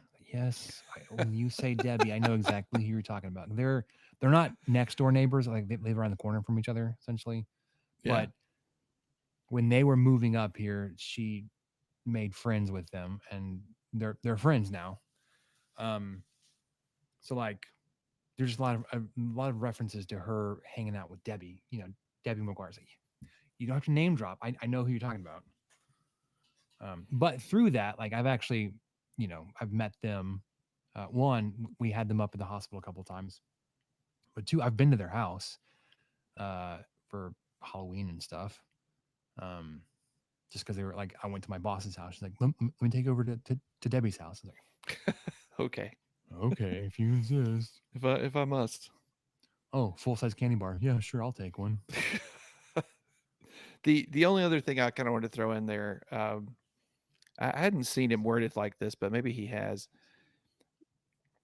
Gio brought up how tech's been perceived in the media, something that we've already talked about just tonight.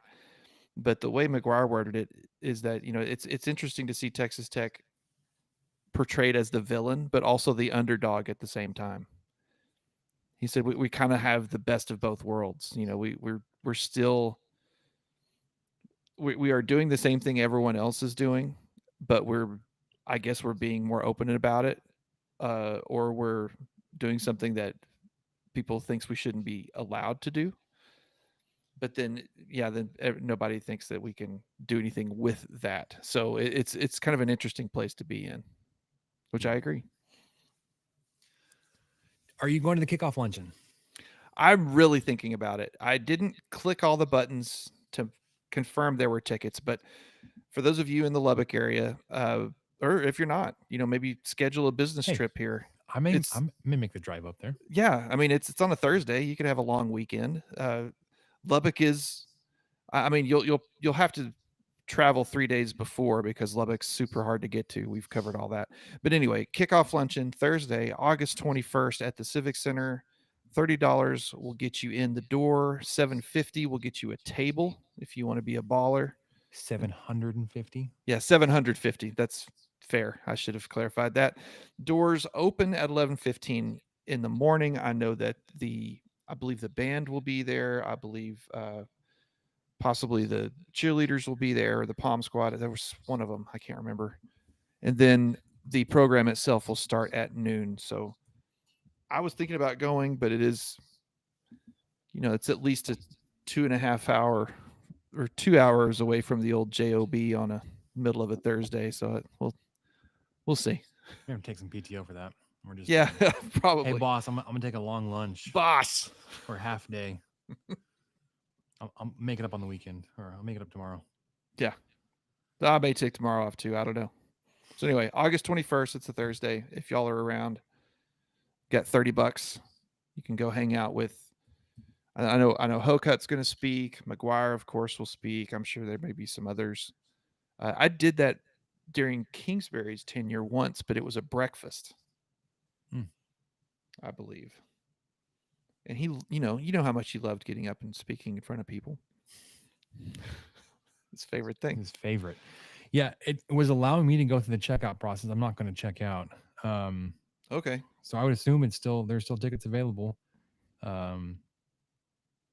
So if you're interested as of hearing this, go get you a ticket. Use promo code 23personnel at checkout for it. No, I'm just kidding. We don't have a promo code. It is cheaper than the tailgate dinner for baseball. So, but that's also at a. Well, baseball needs the money. What is the name of that restaurant? Kegel's. I've been gone. Yeah, been gone 6 weeks. I'm like, things are already leaving my brain. Yes, dinner at Kegel's. I think it was $50 for that ticket. But there's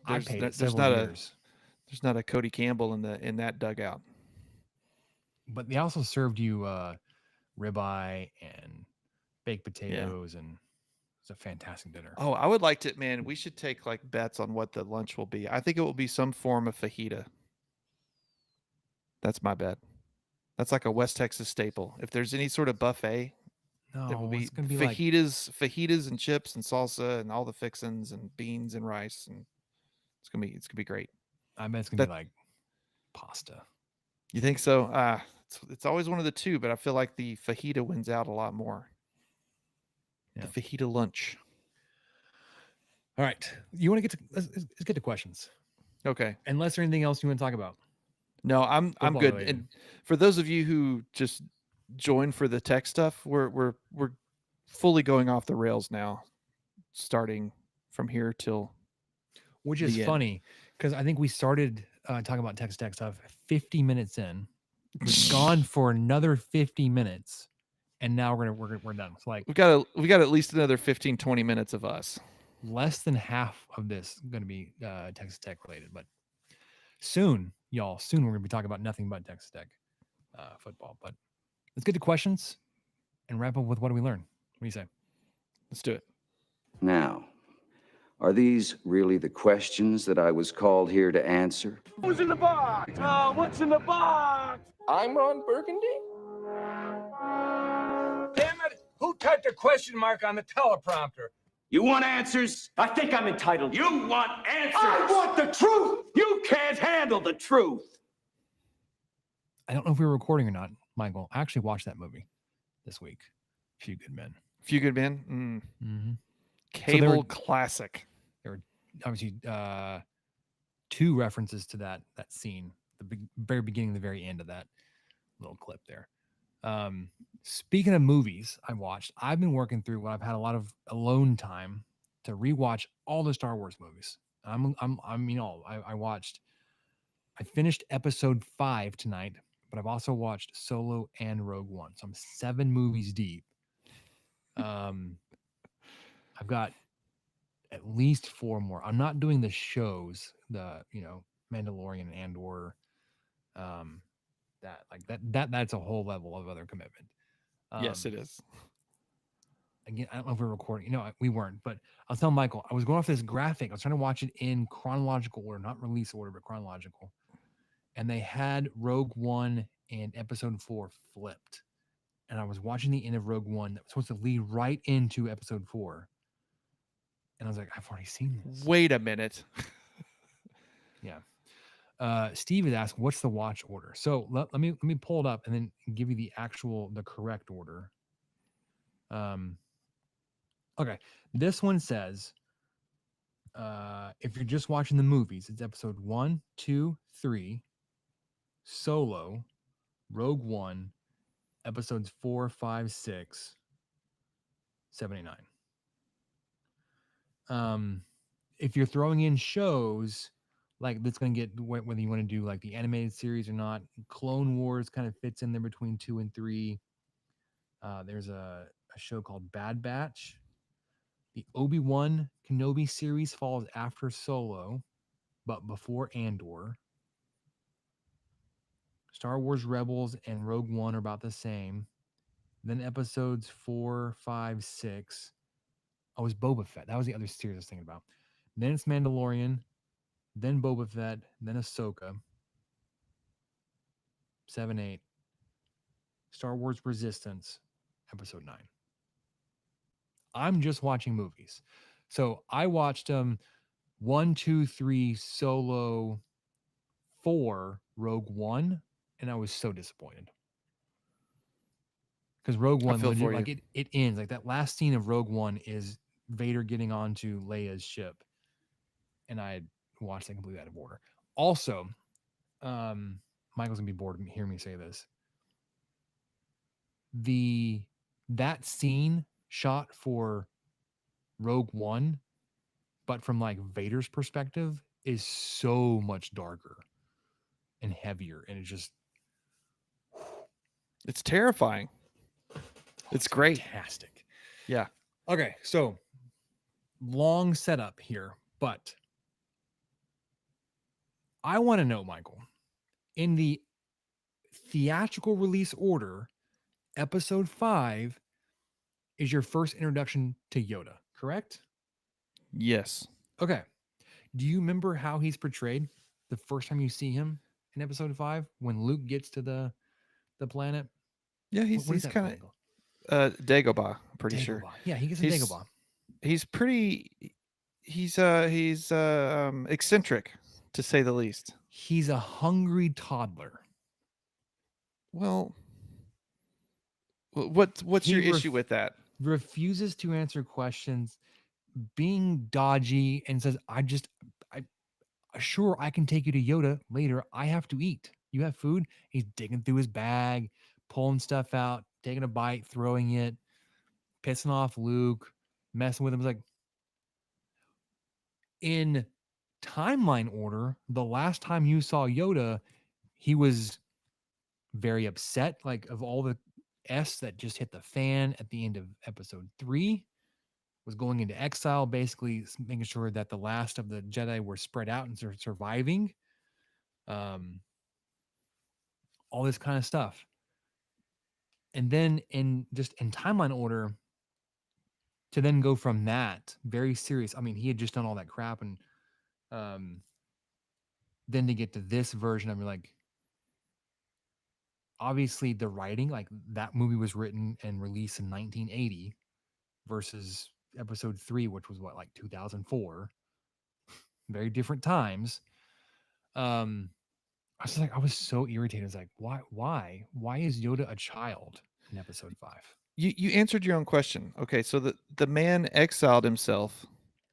Lost what? his mind, apparently. Well, there you go. How old is Luke? That's was how a long baby. he's been on that swamp planet by himself, as far as I know. And And however old Luke is supposed to be in episode 5, I don't know. right, Maybe it's hard to early. tell. Yeah. Yeah. So there's that. He's got that going on, and 2, he's a master teacher. He was testing Luke the entire time. It was all part of the training. The training began the second they first met. So those are my theories. 1, he was just by himself for way too long, and 2, it was all a show. He was doing it on purpose. But I don't think that Lucas had it thought out that well, 50 years ago. No, but you know what I find interesting, like the little Easter eggs. Obviously, like there was forethought in how the story was written, because in episode 5, I can't even remember the exact context of it. Spoilers. It's a 45-year-old movie, Michael. No. Spoiler. Oh, okay. No spoiler alert.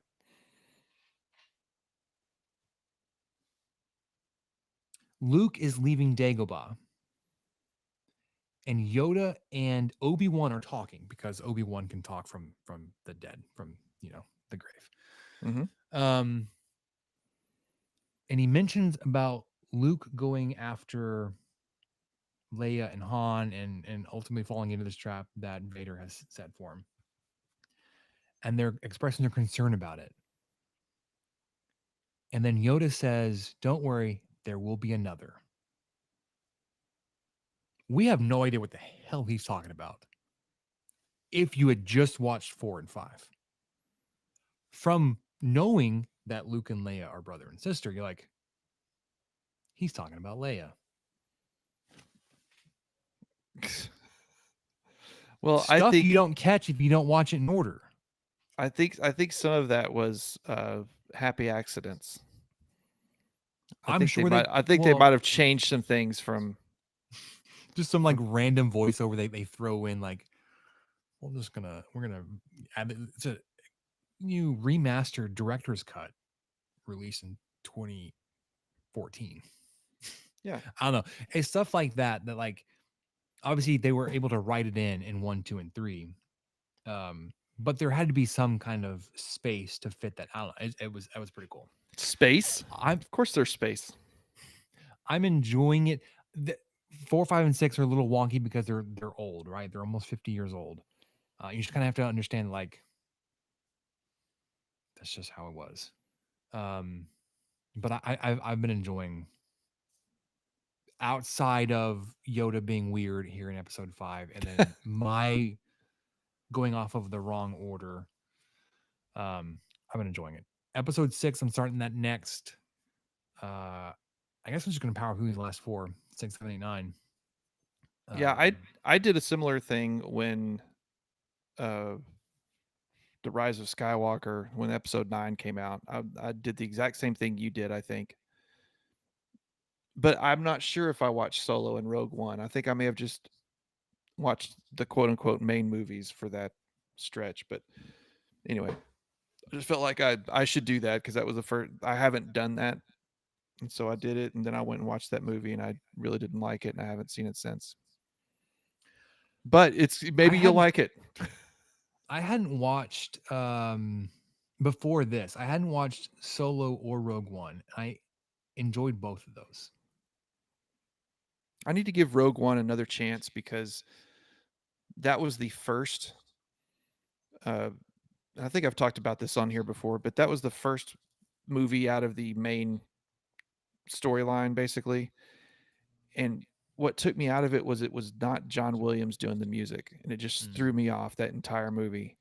And so I need to give it another chance because I've truly enjoyed it. Andor's fantastic.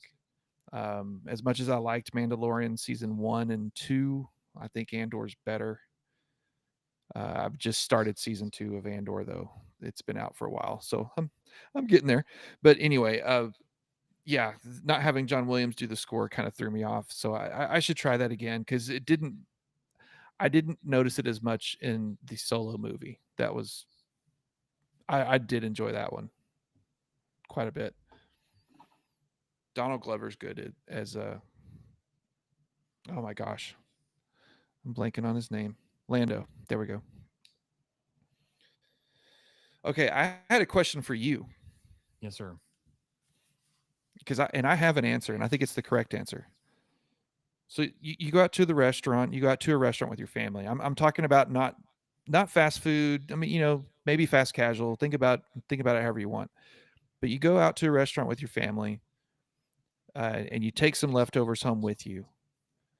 What is the best type of leftovers to reheat at home? What do you take home and you reheat it, and you go, man, this is just as good, maybe even better than it was at the restaurant? If you need some time to think, I can throw mine out there. I'm gonna have to go, like, I'm gonna start with process of elimination, and maybe you'll have to interrupt me and go with yours. But, like, I'm thinking, like, rice is a no-go. Anything with rice is just gonna dry out. Fries, no-go.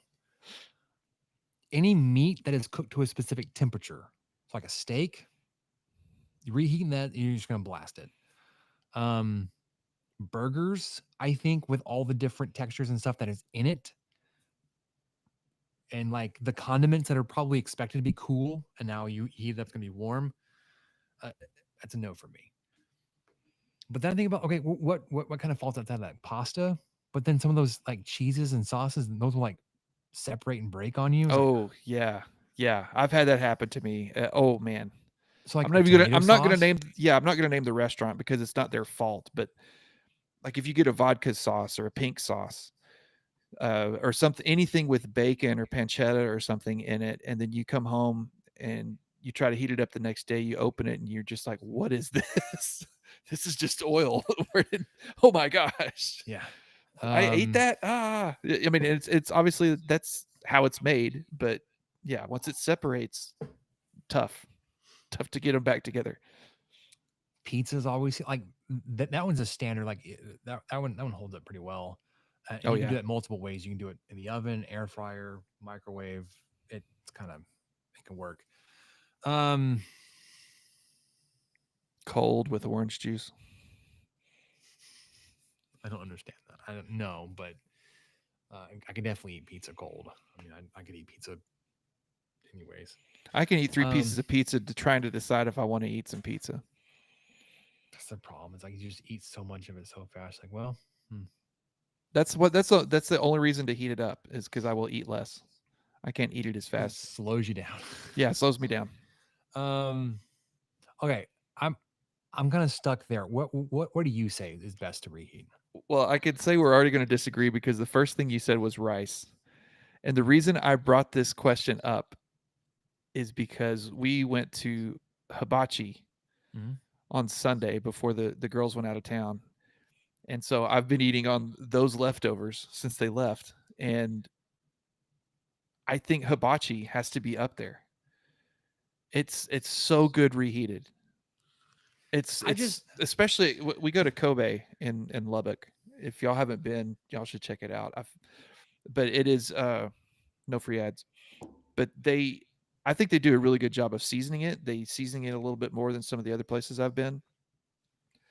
And we did the teriyaki chicken, I think was what we had.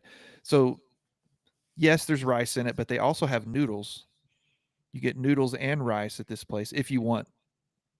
You have to tell them you don't want the noodles, but they just as it comes, you get noodles and rice and your meat and all the veggies. So the veggies add, they kind of re-steam, they rehydrate the rice a little bit. This was teriyaki chicken, so it's already got some sauce in there. There's a ginger sauce they give you that we'll usually pour into our leftover box before we leave. So there's nothing dry about this at all. But it hits so good back home. Pretty much it's on par with how good it was eating it there. Put some water in the rice before you microwave. Yes, that does help. But I've found that the vegetables have enough water in them that it just kind of works itself out, especially if you cover it with like a paper towel or something. Yeah, it may just be that like the refrigerator, like cooling it off and then like it dehydrated enough there. Because I was also thinking about like, okay, Mexican food, like the tortillas, they get soggy and just kind of slimy and then crunchy. It's not going to be crunchy anymore, obviously. Enchiladas, though. Enchiladas still hit leftover. Tamales going to dry out. Yeah, they can. That's what salsa's for. If they were unwrapped, if they were still, in the husk, you're probably fine. Which, yeah, most of the time they will be unwrapped. But they usually have a sauce on them. I don't know. They're just like a lot of food. Like, I don't know. You have to like really be wanting it to go after it again. And my experience with rice, it's like it dries out enough that like it's like crunchy and I'm just not reheating it right or whatever. But I think for me, Hibachi's, that's it. I think that's one of the best ones to reheat at home. I'm stuck with pizza, man. It's solid choice. Got a lot of good stuff there, but yeah, you don't want to take home pork chop or steak, or sometimes you do because you gotta be careful. You can't finish it. But yeah, you got to reduce the power in the microwave and do it in like 30-second increments. Yeah, or even the air fryer or the your skillet, or you know what will help? Okay, with steaks, I have sliced it up and done steak and eggs for breakfast. Like, I'm not even going to try to heat up this thing. I'm just going to slice it up, put it in the skillet, bring it up to temp, and then throw the eggs in there, and there we go. Okay. I'll do that.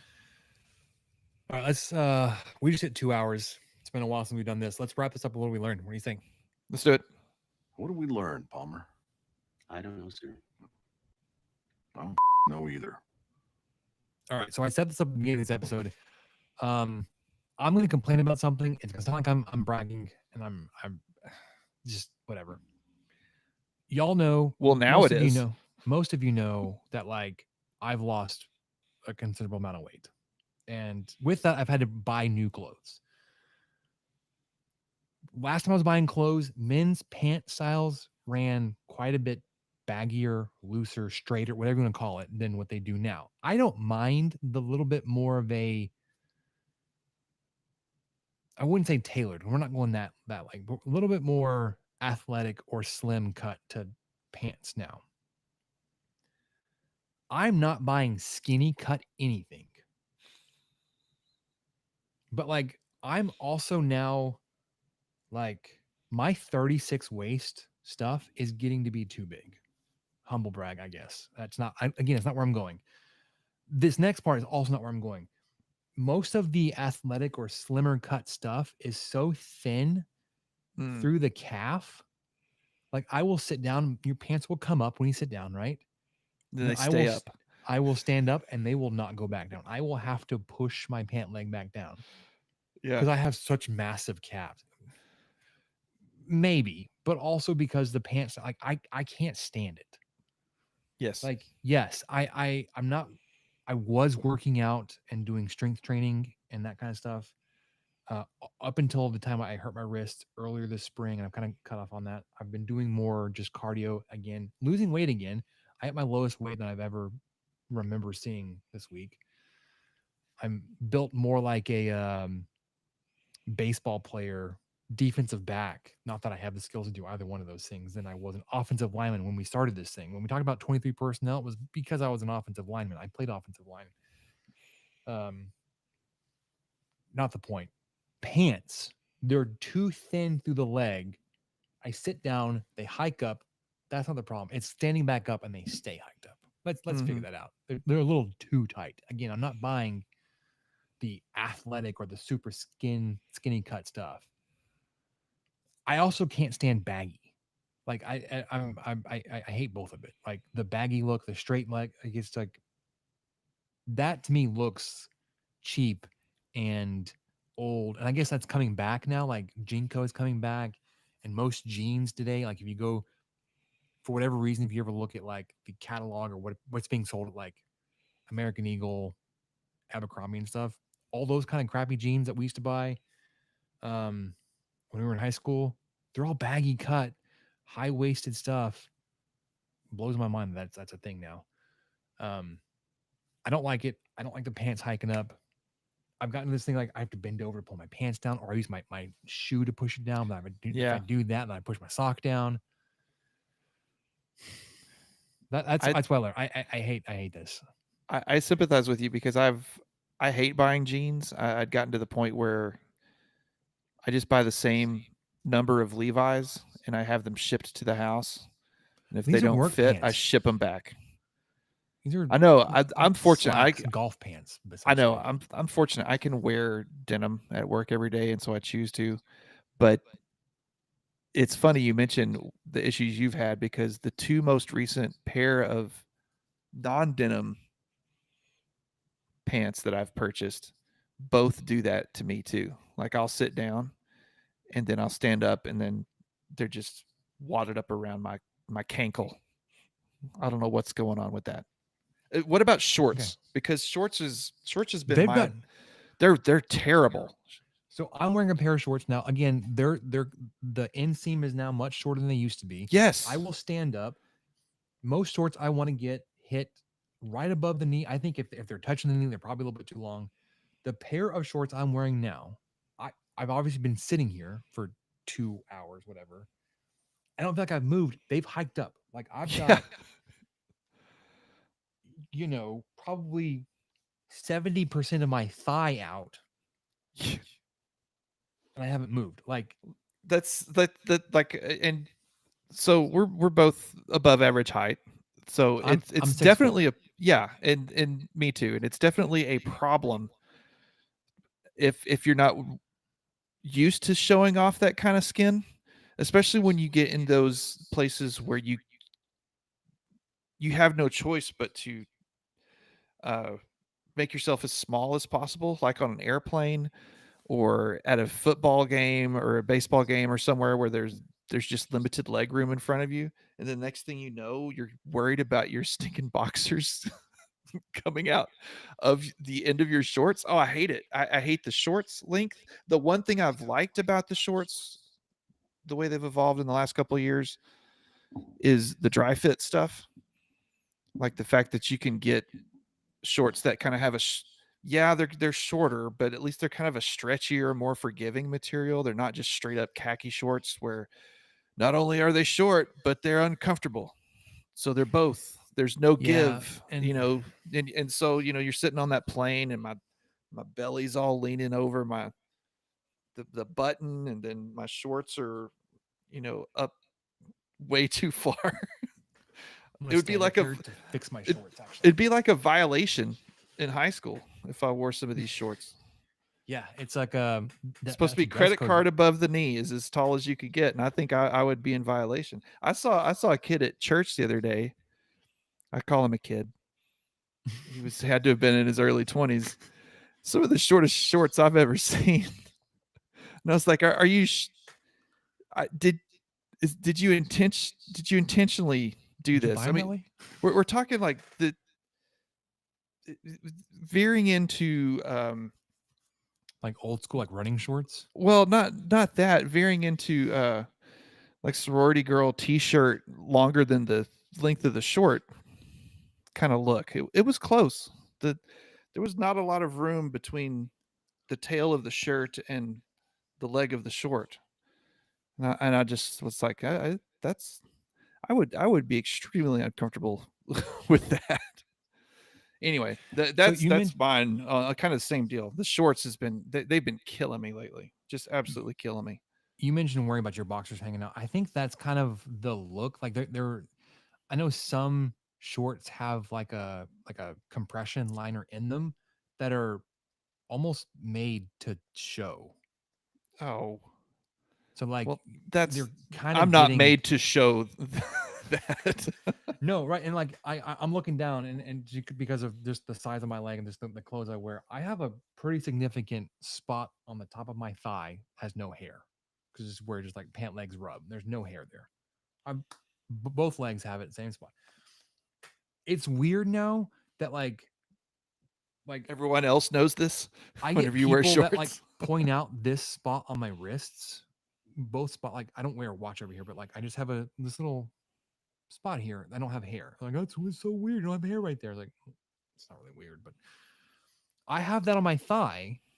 But now with these shorts, it pulls up with like now I'm showing that off to everybody else. I've got a bald spot on my thigh from where pant legs have rubbed it off. I don't grow hair there. Hairy everywhere else. And it's weird. It's all really weird, dude. I did okay. I have one other thing I learned. This will be quick, but I'm really enjoying it. I hope she doesn't mind me sharing this with you. So I have already shared. My wife and daughter are in Kentucky.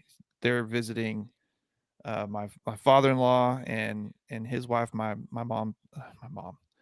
wife's stepmom. There we go. Anyway, they had a rental car because, of course, you've got to have a rental car. And my lovely wife, who doesn't really have much of a, she doesn't really cuss that. I mean, stuff slips out. Everybody does this. It slips out every now and then. But she never does it in a text message or like in written format. She's had like time to censor it and cool off. And Yeah. I mean, like anybody else. But It just cracks me up thinking about it. So out of nowhere, one, their flight got rerouted from they went from Dallas to they were supposed to go from Dallas to Louisville, but there were storms in Louisville, so they had to reroute up to Indianapolis, refuel the plane, come back. The plane was late leaving from Dallas, so they were 2 hours late getting in. But luckily, her and my daughter were in a good mood. You know, I mean, they toughed it out great. I 100% believe if I was there, we would have all three been in a bad mood because I would not have handled that well, and that's on me. It's something I'm working on, but yeah, work in progress. But since it was just the two of them, they were fine. Everything was good. But then, so after all that, after they go pick up the luggage, they get the rental car, and they drive to the hotel. And the hotel was about 45 minutes from the airport, you know, where she grew up. She's just like, "Hey, we just got to a room." I'm like, "Oh, great! You know, what a day you two have had. I hope you get some rest." And then unprompted, next sentence, the rental is an effing minivan. And she typed it all out. It was not censored in the text. They just What's threw wrong me with for a minivan, loop. man? I don't know, but apparently a lot. And she was just not happy. She has not been enjoying driving this thing. And I'm going to show you this picture. So that's my daughter standing in front of it. And I think she's loved it, which makes it even harder on my wife because she hates it. Anyway, I just had to share that one thing. I just loved getting that. The rental is an effing minivan, and that was sent at almost midnight her time because that's how long it took to get to where she needed to be. So the Rogers family were in the market for a new car. We're replacing Samantha's car. We're looking at minivans. Well, I can get my daughter to tell you what she likes about this Honda. Hondas are on the list. Toyotas are on the list. We've driven a lot of like the Chryslers and the Dodges because that's what the rental companies have a lot of. I'm aware of those. I'm also aware of like the shortcomings of Dodge and Chrysler. It's like I don't really want to buy one, but like I guess if it's relatively new with low miles, maybe we can avoid it. But I'd rather stick to old reliables. I've heard everyone that gets one loves them. Like even if they fight it, they eventually, when they get one, they're like, "Oh man."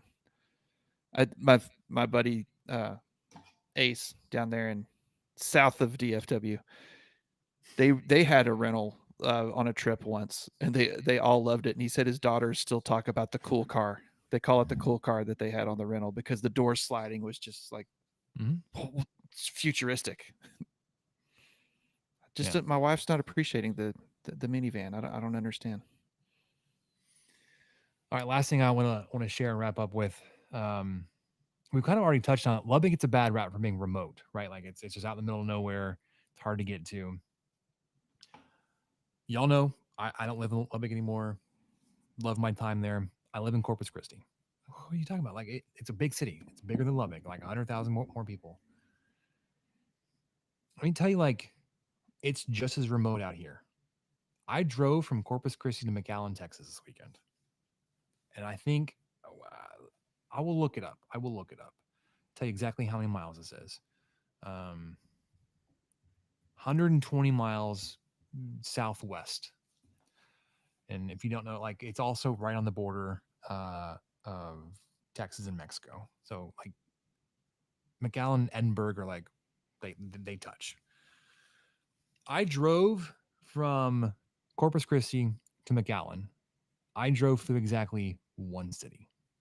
And it was right outside of Corpus. I drove through Kingsville, which is 20 minutes outside of Corpus. The next 2 hours, I drove through 0 towns.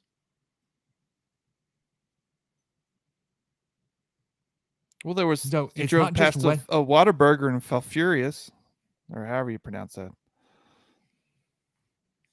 Yeah, And then I got into Edinburgh. I was like, okay, I'm actually I'm actually driving to or through a town, and then realized Edinburgh and McAllen sit next to each other. I was like, I'm already here. No, I'm not driving. Like, yeah. So I drove through Kingsville, Falfurious, I guess is one. There's another town that I kind of drive past, but not through. It's super tiny, like 800 people. The rest of it, there's nothing. So it's like Lubbock and West Texas get a bad rap for being remote. But had I drawn a 120-mile radius circle around Lubbock, I would have hit a dozen more towns than I did driving to McAllen. So Yeah, that's true. Well, Corpus has the unfortunate position of being too close to the water. It can't be a hub city. That'd be a weird looking wheel. it is a port. I mean, your hub. It is a port. It's a transition from land to sea. Yeah, it's got that going for it. So because I'm by myself, I went down to McAllen, and then on the way out of town, I've been really craving barbecue, Michael. I sent you a picture of it. I'm this is a good place I need to drop it in. I stopped at a restaurant there. I'm blanking on the name of it. It was a newer barbecue restaurant. What is it called? 492 Barbecue. It's in Edinburgh. So it's like just a couple months outside of McAllen. I texted Michael. I walked in. I was like, oh, I don't know about this. It was clean, like relatively new restaurant. It was giving off like Magnolia Waco vibes. Had shiplap on the wall. The metal pipe for lighting fixtures. Pretty bare metal chairs, but not like folding chairs. It's very trendy looking. Yeah, very trendy looking spot. I was like, oh man, I don't know. And I sat down with the menu. I was looking. I was like, well, the menu looks good. And I was trying to figure out, like, I wanted to order a bunch of different foods and meats and then try like a big sampler of it. I ended up getting a 2-meat plate, and then I added a taco to it because like that for some reason was like it was speaking to me.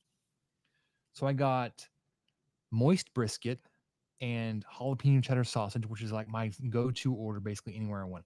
I wanted to get turkey. They didn't have turkey, but they had chicken. They also had fajita chicken. They had beef, pork, and lamb ribs. I didn't know they had beef dino ribs until after I'd ordered. I was like, thanks for telling me, dude. Because he came up, he's like, oh, I meant to tell you on Saturdays and Sundays, we do dino ribs. He's like, you tell me this now? Yeah. Ordered, man. Anyways, sausage, even with it being relatively thinly sliced, still had the snap on the skin. I was like, oh, that was fantastic. Brisket was good. I wouldn't say it was fantastic. It was good. It wasn't earth shattering. The chicken, it was like somewhere between a dice and a slice on thighs. Oh, it was so good. It was thigh. Good for them. Not breast. Although they did say that they did do chicken breast. They also, like I said, had fajita. It came with a small pack of tortillas, and also I got a tortilla because I got a taco. They were homemade, fresh made corn tortillas. They were white corn tortillas. My sides, I got green beans, and then I got baked beans. They're barbecue beans. They were pinto beans, but not in a sweet sauce. It came with a couple slices of white bread. I left. I didn't even try that. The tortillas, Michael, were unbelievable. Like, imagine Rosa's level of tortilla, but on a corn tortilla. Yeah, this isn't a knock of your plate, but the tortillas were the best looking thing on your plate. They were. I mean, it's not like your plate looked bad by any means, but you could just tell from the photo that those were legit. And I unrolled them, like they came in a little foil pouch. I unrolled them, put them like, and I combined the taco. I pulled the taco because it was in its own little. Oh yeah, boat. you put it in the yeah. I combined that, so it's like I consolidated it. They also served the drink in a very large mason jar. I was like, it's just giving the wrong vibe. And then this came out, I was like, okay, but the food is freaking good. The beans were really good. The green beans are really good. Tortillas were amazing. The sauce was pretty good. I ended up making I ended up cutting up some of the brisket and making tacos with the brisket with some sauce. Yes. So good. I had reservations about barbecue down here because my director told me she really likes to go to Rudy's. They have really good barbecue at Rudy's. It's like, She's not wrong. She's not. I will stand by Rudy's.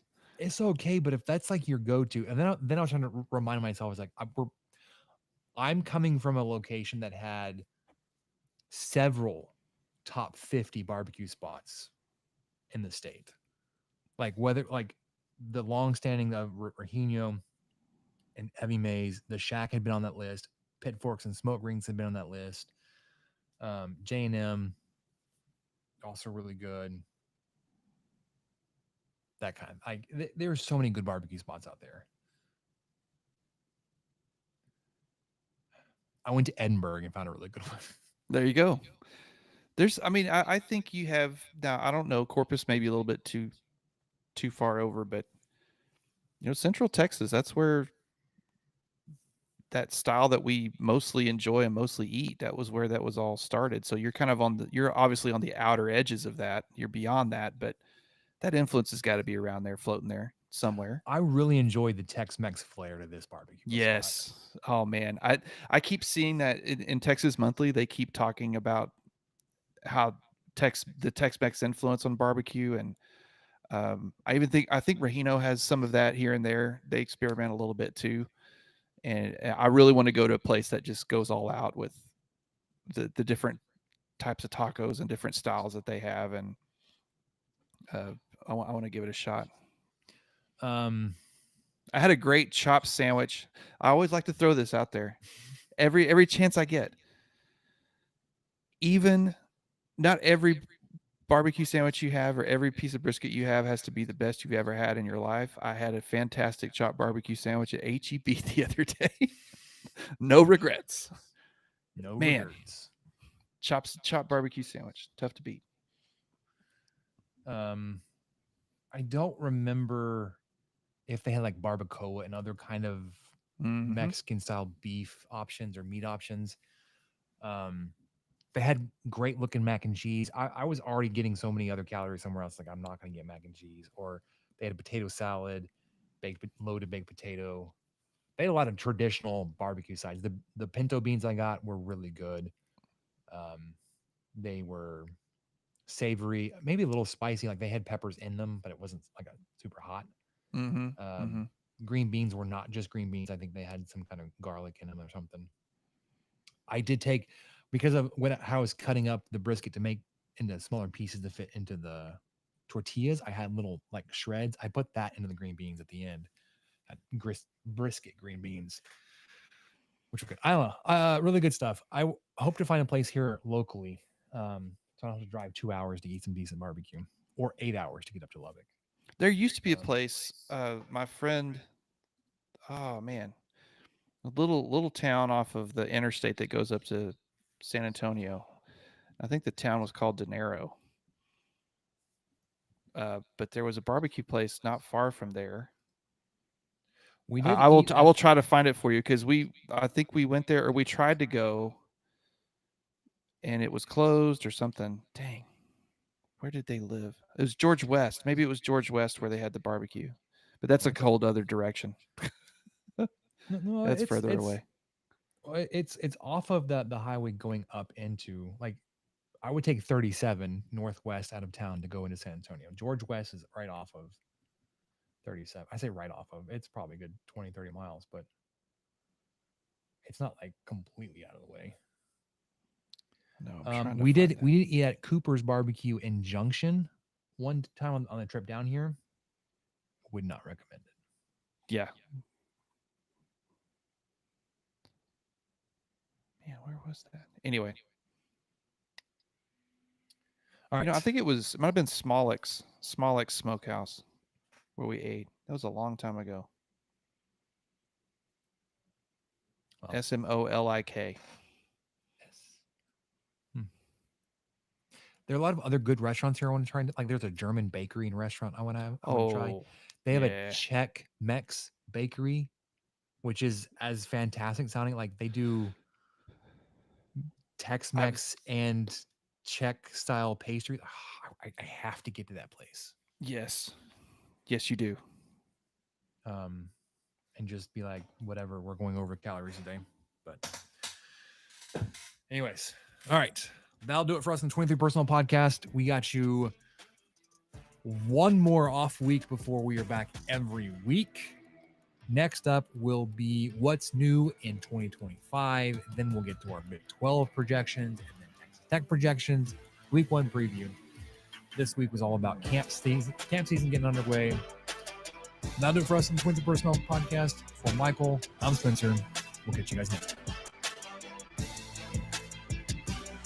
Thank you for listening to the 23 Personnel Podcast. Help us out by subscribing, rating the show, and leaving a review. Follow us on Twitter at 23 Personnel, Spencer at PodSuck, and Michael at Michael_LBK. Be sure to catch the next episode. And until then, guns up and let the tortillas fly.